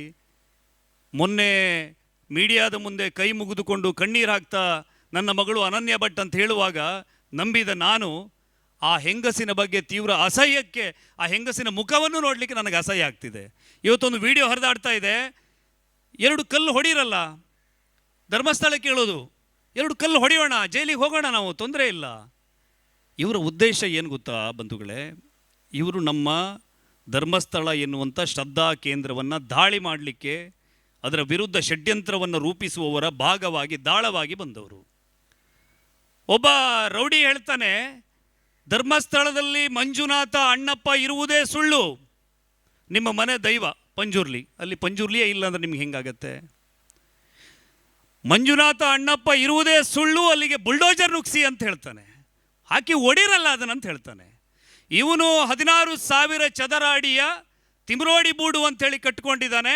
ಇಲ್ಲಿ ಮಂಜುನಾಥ ಸ್ವಾಮಿ, ಇಲ್ಲಿ ಅಣ್ಣಪ್ಪ ಸ್ವಾಮಿ ಇದ್ದಾರೆ ಅಂತ ಅವನು ಹೇಳ್ತಾನೆ. ಅವನು ಮೊದಲೊಂದು ಇಂಟರ್ವ್ಯೂಲ್ಲಿ ಹೇಳಿದ್ದಾನೆ, ಮಂಜುನಾಥ ಅಣ್ಣಪ್ಪ ಇಲ್ಲೇ ಇದ್ದಾರೆ, ಅಲ್ಲಿ ಇಲ್ಲಿಂದ ತಂದು ಇಲ್ಲಿ ಬಾವಿಗೆ ಹಾಕಿದ್ದಂತೆ ಅಂತ ಹೇಳಿ. ಅಂದರೆ ಧರ್ಮಸ್ಥಳವನ್ನೇ ಶಿಫ್ಟ್ ಮಾಡೋದು. ಮೈಸೂರಿನ ಜಲದರ್ಶಿನಿ ಭವನದಲ್ಲಿ ನಾನು ಮಾತಾಡಿದಾಗ ಆತ ಹೇಳಿದ್ದಾನೆ, ನಾನೇ ಧರ್ಮಾಧಿಕಾರಿ ಅಂತ ಹೇಳಿದ್ದಾರೆ. ಈ ಸೌಜನ್ಯ ವಿಷಯಕ್ಕೆ ಬರೋದಾದರೆ, ಹೇಗೆ ಆ ಹೆಣ್ಣು ಮಗುವಿಗೆ ಇವರು ಅನ್ಯಾಯವನ್ನು ಮಾಡಿದರು ಅಂತ ಹೇಳಿದರೆ, ಈಗ ನಮ್ಮ COD, ನಮ್ಮ CBI ಎರಡೂ ತನಿಖಾ ಸಂಸ್ಥೆಗಳು, ಪೊಲೀಸ್ ಅವರು ಪ್ರಾಥಮಿಕ ಹಂತದಲ್ಲಿ ಮಾಡಿದರೆ ಒಂದು 10 ಗಂಟೆ ಇನ್ವೆಸ್ಟಿಗೇಷನ್ ಮಾಡಿರ್ಬೋದು. ಅವರು ಸಿಕ್ಕಿರುವಂಥ ಆರೋಪಿಯನ್ನು ಬಾಡಿ ಎಕ್ಸಾಮಿನ್ಗೆ ಕಳಿಸುವಂಥದ್ದು ಬೇರೆ ಬೇರೆ ಪ್ರಕರಣದಲ್ಲಿದ್ದರೂ ಕೂಡ ನಂತರ ಅದನ್ನು COD ತನಿಖೆ ಮಾಡ್ತದೆ, CBI ತನಿಖೆ ಮಾಡ್ತದೆ. ಎಷ್ಟು ಸಾಕ್ಷಿ, ಒಬ್ಬ ಅಪರಾಧಿ ಈತ ಅಂಥೇಳಿ ಸಾಬೀತು ಮಾಡಿಸಲಿಕ್ಕೆ ಎಷ್ಟು ಸಾಕ್ಷಿಗಳು ಬೇಕೋ ಅಷ್ಟು ಮೌಲ್ಯ ಇರುವಂಥ ಸಾಕ್ಷಿಯನ್ನು COD ಆ್ಯಂಡ್ CBI ಸಂಗ್ರಹ ಮಾಡಿದೆ. ಸುಪ್ರಸಾದ್ ಶೆಟ್ರೆ, ಆ ದಿವಸ ಗೋಪಾಲ ಪೂಜಾರಿ ಎನ್ನುವಂಥ ಒಬ್ಬ ಸಾಕ್ಷಿ ಸಂತೋಷ್ ರಾವ್ ಮತ್ತು ಸೌಜನ್ಯ ಎನ್ನುವ ಹೆಣ್ಣು ಮಗಳು ಮುಂದೆ ನಡ್ಕೊಂಡು ಹೋಗೋದು, ಸಂತೋಷ್ ರಾವ್ ಅದೇ ಹೊತ್ತಿಗೆ ಅಲ್ಲಿ ಪಾಸಾಗಿ ಹೋಗೋದನ್ನು ಗೋಪಾಲ್ ಪೂಜಾರಿ ಎನ್ನುವಂಥ ಸಾಕ್ಷಿ ನೋಡಿದ್ದಾನೆ. ಇವತ್ತಿಗೂ ಕೂಡ ಜೀವಂತ ಇದ್ದಾನೆ. ಅವತ್ತಿನ ಚಾರ್ಜ್ ಶೀಟಲ್ಲಿ ಆತನನ್ನು ಸಾಕ್ಷಿ ಅಂತೇಳಿ ಪರಿಗಣಿಸಲಾಗಿತ್ತು. ಆದರೂ ಕೂಡ ಆ ಸಾಕ್ಷಿಯನ್ನು ಇವರು ವಿಚಾರಣೆಯೇ ಮಾಡಲಿಲ್ಲ. ಪಬ್ಲಿಕ್ ಪ್ರಾಸಿಕ್ಯೂಟ್ರು ಜೀವಂತ ಸಾಕ್ಷಿ ಮೋಹಿತ್ ಕೊಳ್ತಗೆ ಅಂಥೇಳಿ ಅಡ್ವೊಕೇಟ್ ಹೇಳ್ತಾರೆ, ಅವನು 12ನೇ ತಾರೀಕಿಗೆ ಶೃಂಗೇರಿಯಿಂದ ಬಂದಿದ್ದು ಇಲ್ಲಿಗೆ ಅಂಥೇಳಿ. ಆ ಹೋಟೆಲ್ನ ಮಾಲೀಕರು ಬಂದು ಹೇಳ್ತಾರೆ, 30 ಸೆಪ್ಟೆಂಬರ್ಗೆ ಅಲ್ಲಿ ನಾವು ಕೆಲಸವನ್ನು ಬಿಡಿಸಿದ್ವಿ, 30 ಸೆಪ್ಟೆಂಬರ್ಗೆ ಆತ 3,800 ರೂಪಾಯಿ ಸಂಬಳ ತಗೊಂಡು ಅಲ್ಲಿಂದ ಹೋಗಿದ್ದಾನೆ ಅಂಥೇಳಿ. ಅದರ ನಂತರ ಆತನನ್ನು ಧರ್ಮಸ್ಥಳದಲ್ಲಿ ನೋಡಿದವರಿದ್ದಾರೆ, ಇದೇ ವಿಠಲನ ಹೋಟೆಲಿಂದ 2 ಊಟ ತಗೊಂಡು ಹೋಗ್ತಿದ್ದ ಅಂತೇಳಿ ಹೇಳಿದವರಿದ್ದಾರೆ. ಯಾಕೆ ಸ್ವಾಮಿ ಇಲ್ಲಿ ಪಬ್ಲಿಕ್ ಪ್ರಾಸಿಕ್ಯೂಟ್ರು ಆ ಸಾಕ್ಷಿಯನ್ನು ವಿಚಾರಣೆಗೆ ಒಳಪಡಿಸಲಿಲ್ಲ? ಡಾಕ್ಟರ್ ಮಹಾಬಲೇಶ್ ಶೆಟ್ಟಿ ಅವರನ್ನ ಕ್ರಾಸ್ ಎಕ್ಸಾಮಿನ್ ಮಾಡಲೇ ಇಲ್ಲ ಇವರು. ಡಾಕ್ಟರ್ ರೂಪಾಲಿ ಕೊಟ್ಟಂತ ಏನು ಆ ಬ್ರೈನ್ ಮ್ಯಾಪಿಂಗ್ ಮಾಡಲಿಕ್ಕೆ ಆಗೋದಿಲ್ಲ ಅಂಥೇಳಿ ಆ ವ್ಯಕ್ತಿ ನಿರಾಕರಣೆ ಮಾಡ್ತಾನೆ. ಅದಾದ ನಂತರ ಸೈಕಿಯಾಟ್ರಿಸ್ಟ್ ಬಂದು ಫಾರೆನ್ಸಿಕ್ ಸೈಕಲಾಜಿಕಲ್ ಅಸೆಸ್ಮೆಂಟ್ ಅಂತೇಳಿ ಅವನನ್ನು ಪ್ರಿಸನ್ನಲ್ಲಿ ಕೂರಿಸಿ ಅವನ ಹತ್ರ ಎಲ್ಲ ಪ್ರಶ್ನೆಗಳನ್ನು ಕೇಳಿದಾಗ ಆ ಮನುಷ್ಯ ಭಾಳ ಸ್ಪಷ್ಟವಾಗಿ ಹೇಳಿದ್ದಾನೆ, ಸೌಜನ್ಯಳನ್ನು ಅತ್ಯಾಚಾರ ಮಾಡಿದ್ದು ಯಾರು ಎನ್ನುವುದಕ್ಕೆ ನೀವು ರೂಪಾಲಿ ಅವರ ಸ್ಟೇಟ್ಮೆಂಟನ್ನು ನೀವು ಸರಿಯಾಗಿ ಸ್ಟಡಿ ಮಾಡಿದರೆ ಗೊತ್ತಾಗತ್ತೆ. ಅವ್ರು ಕೇಳ್ತಾರೆ, ನೀನು ಅಲ್ಲಿ ನೀರಿತ್ತಲ್ಲ ಹೇಗೆ ಎತ್ಕೊಂಡು ಹೋದೆ ಕೇಳಿದಾಗ, ಇಲ್ಲ ಆ ಹೊತ್ತಲ್ಲಿ ಆ್ಯಂಕಲ್ಗಿಂತ ಕೆಳಗಡೆ ನೀರಿತ್ತು ಅಂತ ಹೇಳಿದ್ದಾನೆ. ನಾನು 2 ಹೊತ್ತು ಆ ಮಳೆ ಬರುವ ಅದೇ ಟೈಮಿಗೆ ಮಳೆ ಬಂದಾಗ ಅಲ್ಲಿ ನೀರಿನ ಹರಿವು ಎಷ್ಟಿರ್ತದೆ ನೋಡುವಾಗ, ಅದು ಗುಡ್ಡದ ಪ್ರದೇಶದಲ್ಲಿ ಅಣ್ಣಪ್ಪ ಬೆಟ್ಟದ ಕೆಳಗಡೆ ಇರುವಂಥ ಕಾಡದು. ಮಳೆ ಬಂದಾಗ ನಿಮ್ಮಲ್ಲಿ ತೋಡಲ್ಲಿ ಹೇಗೆ ನೀರು ಏರ್ತದೋ, ಮಳೆ ಇಳಿದ ನಂತರ ಆ ನೀರು ಕೆಳಗೆ ಹೋಗ್ತದೆ. ಯಾಕಂದರೆ ಎಲ್ಲೋ ನದಿಯ ಮೂಲದಿಂದ ಹರಿದುಕೊಂಡು ಬರುವಂಥ ನೀರಲ್ಲ ಅದು, ಅದೊಂದು ಒಂದು 6 ಫೀಟ್ ಅಗಲ ಇರುವಂಥ ಒಂದು ಕಾಲುವೆ ಅದು. ಬೆಳಿಗ್ಗೆ ಆ ಹುಡುಗಿಯನ್ನು ಅವನು 4:30 ಸಮಯಕ್ಕೆ ಎತ್ಕೊಂಡು ಹೋಗುವಾಗ ಅಷ್ಟು ಬೆಳಗ್ಗೆಯಿಂದ ಅಷ್ಟು ಮಳೆ ಇರಲಿಲ್ಲ ಆ ದಿವಸ. ಆ ದಿನದ ಅಲ್ಲಿನ ವೆದರ್ ರಿಪೋರ್ಟ್ ಕೂಡ ನಾನು ಕಲೆಕ್ಟ್ ಮಾಡಿದ್ದೀನಿ. 5-6 ಗಂಟೆ ನಂತರ 8 ಗಂಟೆ ಹೊತ್ತಿಗೆ ಜೋರಾಗಿ ಮಳೆ ಇರುವಂಥದ್ದು. ಆ ಹುಡುಗಿ ಅಲ್ಲಲ್ಲಿ ನಾಪತ್ತೆಯಾಗಿದ್ದಾಳೆ ಅಂತೇಳಿ ಹುಡುಕುವಾಗ ಅಲ್ಲಿ 3-4 ಅಡಿ ನೀರಿತ್ತು, ಅಲ್ಲಿ ಹರಿತಾ ಇತ್ತು ಅದೇ ಕಾಲುವೆಯಲ್ಲಿ. ಆಮೇಲೆ ಇನ್ನೊಂದು ಕೇಳ್ತಾರೆ, ಅಲ್ಲಿ ಯಾರೂ ನೋಡಲಿಲ್ವ ಅಂತೇಳಿ ರೂಪಾಲಿ ಕೇಳ್ತಾರೆ ಅವನ ಹತ್ರ. ಇಲ್ಲ, ಅಲ್ಲಿ ಅದು ವಾಚ್ಮನಿಗೆ ಸಹ ಕಾಣಿಸಲ್ಲ, ಯಾಕಂದರೆ ಅದು ಡೀಪ್ ಟರ್ನಲ್ ಇತ್ತು ಅಂಥೇಳಿ ಸಂತೋಷ್ ರಾವ್ ಹೇಳಿದ್ದಾನೆ. ಅವನದೇ ಸ್ಟೇಟ್ಮೆಂಟು. ಅವನನ್ನು ಬ್ರೈನ್ ಮ್ಯಾಪಿಂಗಿಗೆ ಯಾಕೆ ಒಪ್ಪಿಸಲಿಲ್ಲ, ನಾರ್ಕೋ ಅನಾಲಿಸಿಸ್ಗೆ ಯಾಕೆ ಒಪ್ಪಿಸಲಿಲ್ಲ ಕೇಳಿದರೆ, ಜೈಲಲ್ಲಿರುವಾಗ ಅವನನ್ನು ರಿಕ್ವೆಸ್ಟ್ ಮಾಡಿದಾಗ ಅವನ ಅಡ್ವೊಕೇಟ್ ಮೂಲಕ ಒಂದು ಲೆಟರನ್ನು ಬರಿತಾನೆ ಅವನು. ನಾನು ಇದು ಯಾವುದೇ ಪ್ರಕರಣದಲ್ಲಿ ಭಾಗಿಯಾಗಿ ಇಲ್ಲದೇ ಇರುವ ಕಾರಣ ನಾನು ಯಾವುದೇ ರೀತಿಯ ವೈಜ್ಞಾನಿಕ ತನಿಖೆಗೆ ನಾನು ಒಪ್ಪಿಗೆ ಕೊಡೋದಿಲ್ಲ ಅಂತೇಳಿ ಅವನೇ ಕೈಯಲ್ಲಿ ಹಸ್ತಾಕ್ಷರದಲ್ಲಿ ಬರೆದು ಅವನೇ ಸಹಿ ಆಗಿರುವಂಥ ದಾಖಲೆ ಅದು ಚಾರ್ಜ್ ಶೀಟ್ನಲ್ಲಿದೆ. ಇನ್ಯಾವುದೋ 3 ಅಮಾಯಕರ ಮೇಲೆ ಇವರು ಆರೋಪವನ್ನು ಮಾಡಿದರು. ಇಡೀ ಸೌಜನ್ಯ ಪ್ರಕರಣದಲ್ಲಿ ಒಂದು ಧಾರ್ಮಿಕ ಶ್ರದ್ಧಾ ಕೇಂದ್ರದ ವಿರುದ್ಧ ಇವರು ಆ ಆರೋಪವನ್ನು ಹಾಕಬೇಕು ಎನ್ನುವ ಕಾರಣಕ್ಕೆ ಆ ಹುಡುಗಿಯ ನೈಜ ಅತ್ಯಾಚಾರಿಯನ್ನು ಬಚಾವ್ ಮಾಡಿ ಕೋಟಿಗಟ್ಟಲೆ ಅದಕ್ಕೆ ಹಣವನ್ನು ಖರ್ಚು ಮಾಡಿ ಪಬ್ಲಿಕ್ ಪ್ರಾಸಿಕ್ಯೂಟರ್ನು ಕೂಡ ಪ್ಯಾಕ್ ಮಾಡಿ ಯಾವ ಸಾಕ್ಷಿಯನ್ನು ವಿಚಾರಣೆಗೆ ಒಳಪಡಿಸದಂತೆ, ಯಾವ ವೈಜ್ಞಾನಿಕ ಸಾಕ್ಷಿಯನ್ನು ಕೋರ್ಟಿನ ಕಟಕಟೆಯಲ್ಲಿ ಕೋರ್ಟ್ನ ಜಡ್ಜ್ನ ಟೇಬಲ್ ಮುಂದೆ ಇರಿಸಿ ಅವರಿಗೆ ಕನ್ವಿನ್ಸ್ ಮಾಡದಂತೆ, ಮನವರಿಕೆ ಮಾಡದಂತೆ ಅವ್ರ ಮೇಲೆ ಒತ್ತಡವನ್ನು ಆಮಿಷವನ್ನು ಹೇರಿ ಆ ಹೆಣ್ಣು ಮಗುವಿಗೆ ಇವರು ಅನ್ಯಾಯವನ್ನು ಮಾಡಿದರು.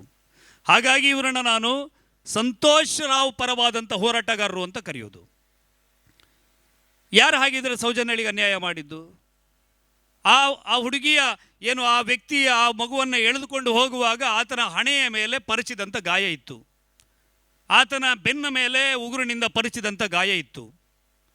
ಆ ಹುಡುಗಿಯ ಕಾಲಿನ ಸ್ಟ್ರಗಲ್ ಮಾರ್ಕ್ ಅದೇ ಜಾಗದಲ್ಲಿ ಅತ್ಯಾಚಾರಕ್ಕೆ ಒಳಪಟ್ಟಿದ್ದು ಅಂಥೇಳಿ ಫೊರೆನ್ಸಿಕ್ ಡಾಕ್ಟರ್ ಬಂದು ಅಲ್ಲಿನ ಸ್ಟ್ರಗಲ್ ಮಾರ್ಕನ್ನು ಗುರುತಿಸಿದ್ದಾರೆ. ಸ್ಟ್ರಗಲ್ ಮಾರ್ಕ್ ಅಂತ ಹೇಳಿದರೆ ಅತ್ಯಾಚಾರಕ್ಕೆ ಒಳಪಡುವಂಥ ಸಂದರ್ಭದಲ್ಲಿ ಆ ಮಗು ಒದ್ದಾಡಿರುವಂಥದ್ದು. ಆ ಮಗುವಿನ ಬೆನ್ನಿನ ಮೇಲೆಲ್ಲ ಅಲ್ಲಿ ಮರದ ಏನು ಆ ಬೇರುಗಳಲ್ಲಿ ಆ ಭಾಗದಲ್ಲಿ ಅತ್ಯಾಚಾರ ಮಾಡಿರೋ ಕಾರಣಕ್ಕೆ ಆ ಮಗುವಿನ ಬೆನ್ನಿನ ಭಾಗದಲ್ಲಿ ಸಂಪೂರ್ಣ ಗಾಯಗಳಾಗಿರುವಂಥದ್ದು. ಅಲ್ಲಿನ ದೇಹದ ಮೇಲೆ ಒಂದು ಕೀಟ, ಬ್ಲೂ ಫ್ಲೈ ಅಂತೇಳಿ ಒಂದು ಕೀಟ ಮೊಟ್ಟೆ ಇಟ್ಟಿರುವಂಥದ್ದು. ಅದನ್ನು ಆ್ಯಂಟಮಾಲಜಿ ಸ್ಟಡಿ ಮಾಡಿ ಆ ರಿಪೋರ್ಟನ್ನು ಫೊರೆನ್ಸಿಕ್ ಡಾಕ್ಟರ್ ಕೊಟ್ಟಿರುವಂಥದ್ದು. ಅಲ್ಲಿನ ಮಣ್ಣನ್ನು, ಆ ಹುಡುಗಿಯ ಗುಪ್ತಾಂಗಕ್ಕೆ ಆತ ಮಣ್ಣನ್ನು ಎರಚಿದ್ದಾನೆ, ದಾಳಿಯನ್ನು ಮಾಡಿದ್ದಾನೆ. ಆ ಮಣ್ಣು ಮತ್ತು ಆ ಜಾಗದ ಮಣ್ಣು ಅದೆಲ್ಲವೂ ಅಲ್ಲಿನದ್ದೇ ಎನ್ನುವುದನ್ನು ಮೆಡಿಕಲ್ ರಿಪೋರ್ಟ್ ಕೊಟ್ಟಿರುವಂಥದ್ದು. ಇಷ್ಟೆಲ್ಲ ಸಾಕ್ಷಿ ಇದ್ದರೂ ಕೂಡ ಅಲ್ಲ, ಅದನ್ನು ರೆಸಾರ್ಟಿಗೆಲ್ಲೋ ಕರ್ಕೊಂಡೋಗಿ ಅತ್ಯಾಚಾರ ಮಾಡಿದ್ದಾರೆ. ಇವರೇ ಹೇಳ್ತಾರೆ ರಾತ್ರಿ ಎಲ್ಲ ಹುಡುಕ್ತಾ ಇದ್ರು ಅಂಥೇಳಿ. ಎಲ್ಲ ಹುಡುಕುವ ಹೊತ್ತಿಗೆ ಅಲ್ಲಿಗೆ ತಂದು ಒಂದು ಬಾಡಿಯನ್ನು ತಂದು ಹಾಕ್ಲಿಕ್ಕೆ ಸಾಧ್ಯತೆ ಇದೆಯಾ? ಈ ವಿಷಯದ ಬಗ್ಗೆ ನಾನು ತುಂಬ ಸಂದರ್ಭಗಳಲ್ಲಿ ಮಾತಾಡಿರೋ ಕಾರಣಕ್ಕೆ ಏನು ಸಮಸ್ಯೆ ಅಂತೇಳಿದರೆ, ನಾನು ಒಂದೊಂದು ವೇದಿಕೆಯಲ್ಲಿ ಒಂದೊಂದು ಕತೆ ಹೇಳೋಕ್ಕಾಗೋದಿಲ್ಲ. ನಾನು ತಿಮ್ರೋಡಿ ಅಥವಾ ಗಿರೀಶ್ ಮಟ್ಟಣ್ಣ ಅಲ್ಲ, ಯಾಕಂದರೆ ಹೌದು ಒಂದೊಂದು ವೇದಿಕೆಯಲ್ಲಿ ಒಂದೊಂದು ಕತೆ. ನಾವು ಇದನ್ನೇ ಹೇಳಬೇಕು, ಸತ್ಯ ಒಂದೇ ಇರೋದು. ನನ್ನ ತಾಯಿ ಸುಶೀಲ ಅಂತ ಹೇಳಿದರೆ ನನ್ನ ತಾಯಿ ಸುಶೀಲ ಮಲ್ಪೆಯಲ್ಲೂ ಹೇಳಬೇಕು, ನಾನು ಬೆಂಗಳೂರಿನಲ್ಲೂ ಹೇಳಬೇಕು. ಸಂತೋಷ್ ರಾವ್ ಶೃಂಗೇರಿಯಲ್ಲಿ ರವಿ, ಅವನು ಧರ್ಮಸ್ಥಳಕ್ಕೆ ಬಂದಾಗ ಅವನ ಹೆಸರು ಸಂತೋಷ್. ಅದು ಹೆಂಗಾಗತ್ತೆ? ಅವನು ಅಲ್ಲಿ ಯಾಕೆ ಸುಳ್ಳು ಹೆಸರನ್ನು ಕೊಟ್ಟ? ಅವನ ಮನೆಯ ವಿಳಾಸವನ್ನು ಕೂಡ ಅಲ್ಲಿ ಕೊಟ್ಟಿಲ್ಲ. ಈಗಲೂ ಕೂಡ ನೀವು ದೈಜಿ ವರ್ಲ್ಡ್ನಲ್ಲಿ ಒಂದು ಬಂದಂಥ ವರದಿಯನ್ನು ಈಗಲೂ ಕೂಡ ಬಹುಶಃ ಗೂಗಲಲ್ಲಿ ಸಿಗ್ಬೋದು. ಆತ ಇನ್ನೊಂದು ರೇಪ್ ಅಟೆಂಪ್ಟ್ ಮಾಡಿದ್ದಾನೆ ಎನ್ನುವಂಥ ವರದಿ ಇವತ್ತೂ ಕೂಡ ಗೂಗಲ್ನಲ್ಲಿದೆ, ಬೇಕಾದರೆ ನೀವು ಸ್ಟಡಿ ಮಾಡಿ ನೋಡಿ.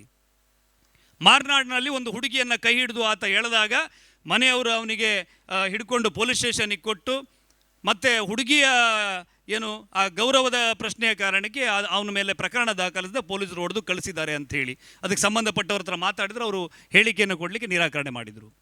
ವರ್ಷಾ ಭಟ್ ಅಂಥೇಳಿ ಒಂದು ಹೆಣ್ಣು ಮಗುವಿನ ಹೆಸರನ್ನು ತಂದರು. ಅವಳನ್ನು ಅತ್ಯಾಚಾರ ಮಾಡಲಿಕ್ಕಂತ ಕಾಯ್ತಾ ಇದ್ದದ್ದು, ಅದು ಅವಳ ಬದಲಿಗೆ ಇವಳು ಸಿಕ್ಕಿದ್ರು ಅಂತೇಳಿ ಹೇಳಿದರು. ವರ್ಷಾ ಭಟ್ ಅವಳ ಹತ್ರ ನಾನು ಕೇಳಿದೆ, ಆ ಮಗುವಿನ ಹತ್ರ. ಆ ಹುಡುಗಿಯೂ ಹೇಳಿದ್ಲು, 100ಕ್ಕೆ 100 ಸುಳ್ಳು, ನನ್ನನ್ನು COD ಎನ್ಕ್ವೈರಿ ಮಾಡಿದ್ದಾರೆ, ನಾನು COD ಮುಂದೆ ಹೇಳಿಕೆಯನ್ನು ಕೊಟ್ಟಿದ್ದೇನೆ, ನಾನು ಆ ಥರದ ಯಾರು ವ್ಯಕ್ತಿ ಮಾತಾಡೋದನ್ನು ನಾನು ಕೇಳಲೇ ಇಲ್ಲ, ನಂದು ಎಕ್ಸಾಮ್ ಇರೋ ಕಾರಣಕ್ಕೆ ನಾನು ಮಧ್ಯಾಹ್ನ ಬಸ್ ಹತ್ತಿ ಹೋಗಿದ್ದು ಹೌದು ಅಂತೇಳಿ 2 ಗಂಟೆಗೆ ನಾನಲ್ಲಿ ಬಸ್ಸಿಗೆ ವೆಯ್ಟ್ ಮಾಡ್ತಿದ್ದೆ ಅಂತೇಳಿ ಆ ವರ್ಷ ಭಟ್ ಹೇಳ್ತಾಳೆ. ಪರಿಮಳ ಟೀಚರ್ ಎನ್ನುವಂಥ ಟೀಚರ್ ಸ್ಕೂಟಿ ತಗೊಂಡು ಬರ್ತಾಯಿದ್ರು ಅಲ್ಲಿಗೆ. ಅವರು ಬರುವಾಗ ಸೌಜನ್ಯಳನ್ನು ಇವರು ಅತ್ಯಾಚಾರ ಮಾಡಲಿಕ್ಕೆ ಎಳ್ಕೊಂಡು ಹೋಗೋದನ್ನು ನೋಡಿದ್ದಾರೆ ಅಂತ ಹೇಳಿದರು. ಪರಿಮಳ ಟೀಚರಿಗೆ ನಾನು ಕೇಳಿದೆ, ಪರಿಮಳ ಟೀಚರ್ ಹೇಳಿದ್ರು, ನನಗೆ ಸ್ಕೂಟಿ ಓಡಿಸ್ಲಿಕ್ಕೆ ಬರೋದಿಲ್ಲ, ನಾನು ಅದ್ರ ಸ್ಕೂಟಿನೂ ಇಲ್ಲ, ನಾನು ಬಸ್ಸಲ್ಲಿ ಓಡಾಡ್ತಾ ಇದ್ದದ್ದು ಅಂತ ಹೇಳಿದರು. ಹಾಗಿದ್ರೆ ಆ ಟೈಮಲ್ಲಿ ಇನ್ನೊಂದು ಕತೆ ಹೇಳಿದ್ರು. ಇನ್ನೊಂದು ಬೆಳಾಲ್ನ ಯಾವುದೋ ಒಂದು ವೇದಿಕೆಯಲ್ಲಿ ಪರಿಮಳ ಟೀಚರ್ ಅನ್ನೋ ಹೆಂಗಸು ಟೀಚರು ಬಸ್ಸಲ್ಲಿ ಹೋಗ್ತಾ ಇದ್ರು, ಸೌಜನ್ಯಳನ್ನು ಎಳ್ಕೊಂಡು ಹೋಗ್ತಾ ಇದ್ರು. ಆ ಸಂದರ್ಭದಲ್ಲಿ ಬಸ್ಸು ಕೂಡ ಸ್ಲೋ ಮಾಡಿದ್ದಾರೆ. ಇದು ದೊಡ್ಡವರ ಕತೆ, ನಮಗೆ ಬೇಡ ಅಂಥೇಳಿ ಬಸ್ಸು ಮುಂದೆ ಹೋಯಿತು ಅಂಥೇಳಿ ಇನ್ನೊಂದು ಸ್ಟೋರಿ ಹೇಳಿದರು. ನಾನು ಪರಿಮಳ ಟೀಚರಿಗೆ ಅದನ್ನು ಕೇಳಿದೆ, ಇನ್ನೂ ರೆಕಾರ್ಡ್ ಇದೆ, ನನ್ನ ನೀವು ಪಬ್ಲಿಕ್ ಮಿರರಲ್ಲಿ ಹುಡುಕಿದ್ರೆ ಇನ್ನೂ ಇವರು ಪರಿಮಳ ಮೇಡಮ್ ಮಾತಾಡೋದು ರೆಕಾರ್ಡ್ ಇದೆ. ಅವ್ರು ಹೇಳಿದರು, ಇಲ್ಲ ನಾನು ಆ ದಿವಸ ಬಸ್ಸಲ್ಲೇ ಹೋಗಲಿಲ್ಲ, ಪೇರೆಂಟ್ಸು ಬಂದಿದ್ದರು, ಅವ್ರ ಹತ್ರ ಮಾತಾಡ್ತಾ ಲೇಟ್ ಆಯಿತು, ನಾನು 5:15 ಅವರು ಜೀಪಲ್ಲಿ ಡ್ರಾಪ್ ತೊಗೊಂಡೆ ಅಂತ ಹೇಳ್ತಾರೆ. ವಾರಿಜಾ ಪೂಜಾರ್ತಿ ಅಂತೇಳಿ ಒಂದು ಹೆಂಗಸು, ಆ ಹೆಂಗಸು ಧೀರಜ್ಗೆಲ್ಲ ಅವನ ಮನೆಯಲ್ಲಿ ಬಟ್ಟೆ ಒಗೆಯುವಂಥ ಕೆಲಸ ಮಾಡ್ತಾಯಿದ್ರು. ಧೀರಜ್ಗೆಲ್ಲ ಅತ್ಯಾಚಾರ ಮಾಡಿ ಬಂದು ರಕ್ತಸಿಕ್ತವಾದಂಥ ಅಂಗಿಯನ್ನು ಕಳಚಿ ಹಾಕ್ತಾನೆ. ಅದನ್ನು ವಾರಿಜಾ ಪೂಜಾರ್ತಿ ಒಗೆಯುವಾಗ ದಾನದನಿಗಲ್ಲೇ ಕುಂಟುಡು ಎಂತ ಹೇಳ್ತಾರೆ ತುಳುವಲ್ಲಿ, ಹಾಗೆ ಕೇಳ್ತಾಳಂತೆ, ಬಟ್ಟೆಯಲ್ಲಿ ರಕ್ತ ಇದೆ ಅಂತ ಕೇಳ್ತಾಳಂತೆ, ನೀನು ಒಗೆದಾಕು ಅಂತ ಹೇಳ್ತಾನಂತೆ ಇವನು. ಇಷ್ಟಲ್ಲ ಅವ್ರು ಹೇಳೋದು. ಆಮೇಲೆ ಟಿ ವಿಯಲ್ಲಿ ಬರ್ತಾ ಇತ್ತಂತೆ, ನೀವು ಇದನ್ನು ಸರಿಯಾಗಿ ಕೇಳಿಸ್ಕೊಳ್ಳಿ, ಸೌಜನ್ಯಳನ್ನು ಧೀರಜ್ಗೆಲ್ಲ ಅತ್ಯಾಚಾರ ಮಾಡಿ ಮನೆಗೆ ಬರ್ತಾನೆ, ರಕ್ತ ಆಗಿರುತ್ತೆ ಶರ್ಟು, ಅದನ್ನು ಕಳಚಿ ಈ ವಾರಿಜಾ ಪೂಜಾರ್ತಿ ಹತ್ರ ಕೊಡ್ತಾನೆ. ಅವಳು ಕೇಳ್ತಾಳೆ, ಏನು ದನಿಗಳೇ ಅಂಗಿಯಲ್ಲಿ ರಕ್ತ ಉಂಟು ಅಂತ ಕೇಳ್ತಾಳೆ. ಇವನು ಹೇಳ್ತಾನೆ, ನಿನಗೆ ಅದೆಲ್ಲ ಯಾಕೆ, ವಾಶ್ ಮಾಡು ಅಂತ ಹೇಳ್ತಾನೆ. ಆಮೇಲೆ ಮರುದಿನ ಟಿ ವಿ ನೋಡುವಾಗ ಸೌಜನ್ಯ ಅತ್ಯಾಚಾರ ಅಂತ ವರದಿ ಬರ್ತಾ ಇತ್ತು.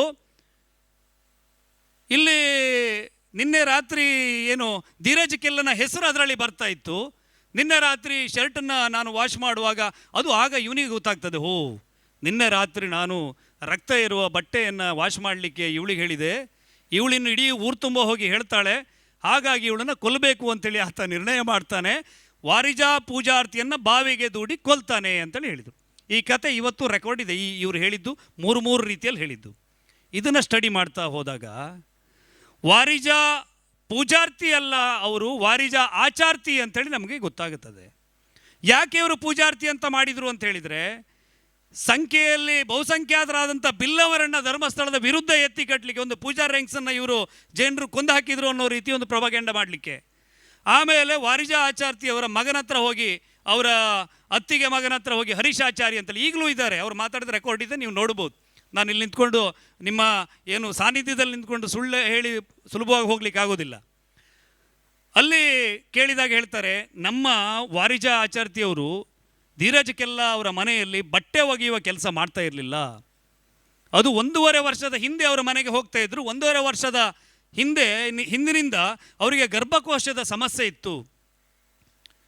ಆ ಕಾರಣಕ್ಕೆ ಆಪರೇಷನ್ ಆಗಿತ್ತು, ಅವ್ರು ಕೆಲಸಕ್ಕೆ ಹೋಗ್ತಿರ್ಲಿಲ್ಲ. ಸೌಜನ್ಯ ಹತ್ಯೆಯಾದಂಥ ಸಂದರ್ಭದ 1.5 ವರ್ಷದ ಹಿಂದಿನಿಂದಲೂ ಅವ್ರ ಮನೆ ಕೆಲಸಕ್ಕೆ ಹೋಗ್ತಿರ್ಲಿಲ್ಲ.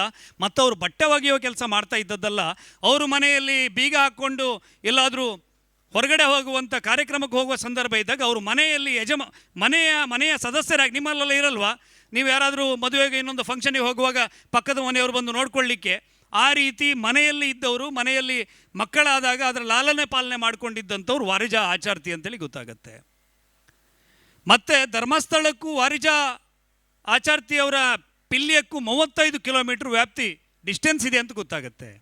ಇನ್ನೊಂದು ಬಹಳ ಮುಖ್ಯವಾದಂಥ ಸಂಗತಿ, ಧೀರಜ್ಗೆಲ್ಲನ ಹೆಸರು ಸೌಜನ್ಯ ಅತ್ಯಾಚಾರ ಆದ 1 ವರ್ಷದ ನಂತರ ಈ ತಿಮರೋಡಿಯವರು ಹೋಗಿ ಟಿ ವಿ ನೈನ್ನಲ್ಲಿ ಕೂತು ಹೇಳಿದಾಗ ಬರುವಂಥದ್ದು. ಅಲ್ಲಿಯ ತನಕ ಧೀರಜ್ಗೆಲ್ಲನ ಹೆಸರು ಯಾವ ಟಿ ವಿಯಲ್ಲೂ ಬರಲಿಲ್ಲ.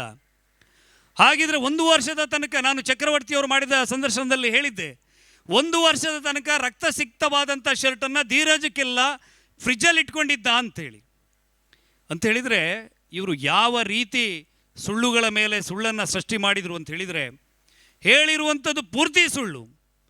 ಧರ್ಮಸ್ಥಳದಲ್ಲಿ ಲ್ಯಾಂಡ್ ಮಾಫಿಯಾ, ಅಲ್ಲಿ ಅವ್ರ ಜಾಗವನ್ನು ಅವ್ರಿಗೆ ಕೊಡದೇ ಇದ್ದರೆ ಅವ್ರನ್ನ ಹೊಡೆದು ಕೊಂದು ನದಿಗೆ ಬಿಸಾಡಿ ಬಿಡ್ತಾರೆ ಅಂತ ಹೇಳಿದರು.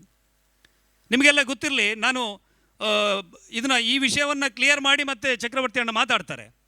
1974 ಹಿಂದೆ ಧರ್ಮಸ್ಥಳ ಎನ್ನುವಂಥ ಆ ಗ್ರಾಮದ ದನಿಗಳು ವೀರೇಂದ್ರ ಹೆಗಡೆಯವರಾಗಿದ್ದರು. ಅಂದರೆ ಅದು ಮಂಜುನಾಥ ಸ್ವಾಮಿಯ ಜಾಗ ಅಂತ ಇತ್ತದು. 4872 ಎಕರೆ ಜಾಗ 1974 ಹಿಂದೆ ಧರ್ಮಸ್ಥಳದವರ ಪಟ್ಟಾ ಲ್ಯಾಂಡಲ್ಲಿ ಇತ್ತು. ಇಲ್ಲಿ ಪಟ್ಟಾ ಲ್ಯಾಂಡ್ ಅಂತ ಹೇಳೋದಲ್ವಾ, ಪಟ್ಟಾ ಲ್ಯಾಂಡ್ನಲ್ಲಿತ್ತು. 1974ರಲ್ಲಿ ಉಳುವವನೇ ಹೊಲದೊಡೆಯ ಎನ್ನುವಂಥ ಭೂ ಸುಧಾರಣೆ ಕಾಯ್ದೆ ಬರ್ತದೆ. ನಮ್ಮಲ್ಲೆಲ್ಲ ಏನು ಅದಕ್ಕೆ ಅರ್ಜಿಯನ್ನು ಹಾಕ್ತಾರೆ. ಯಾರ್ಯಾರು ಗೇಣಿ ಮಾಡ್ಕೊಂಡಿದ್ರು ಅವರು ಹಾಕ್ತಾರೆ, ಅರ್ಜಿ ಹಾಕಿ ಇದು ನಮಗೆ ಬೇಕು, ನಾವು ಇದನ್ನು ಅನುಭವಿಸ್ತಾ ಇದ್ದದ್ದು ಅಥವಾ ನಾವು ಇದರಲ್ಲಿ ಗೇಯ್ತಾ ಇದ್ದದ್ದು ಅಂಥೇಳಿ.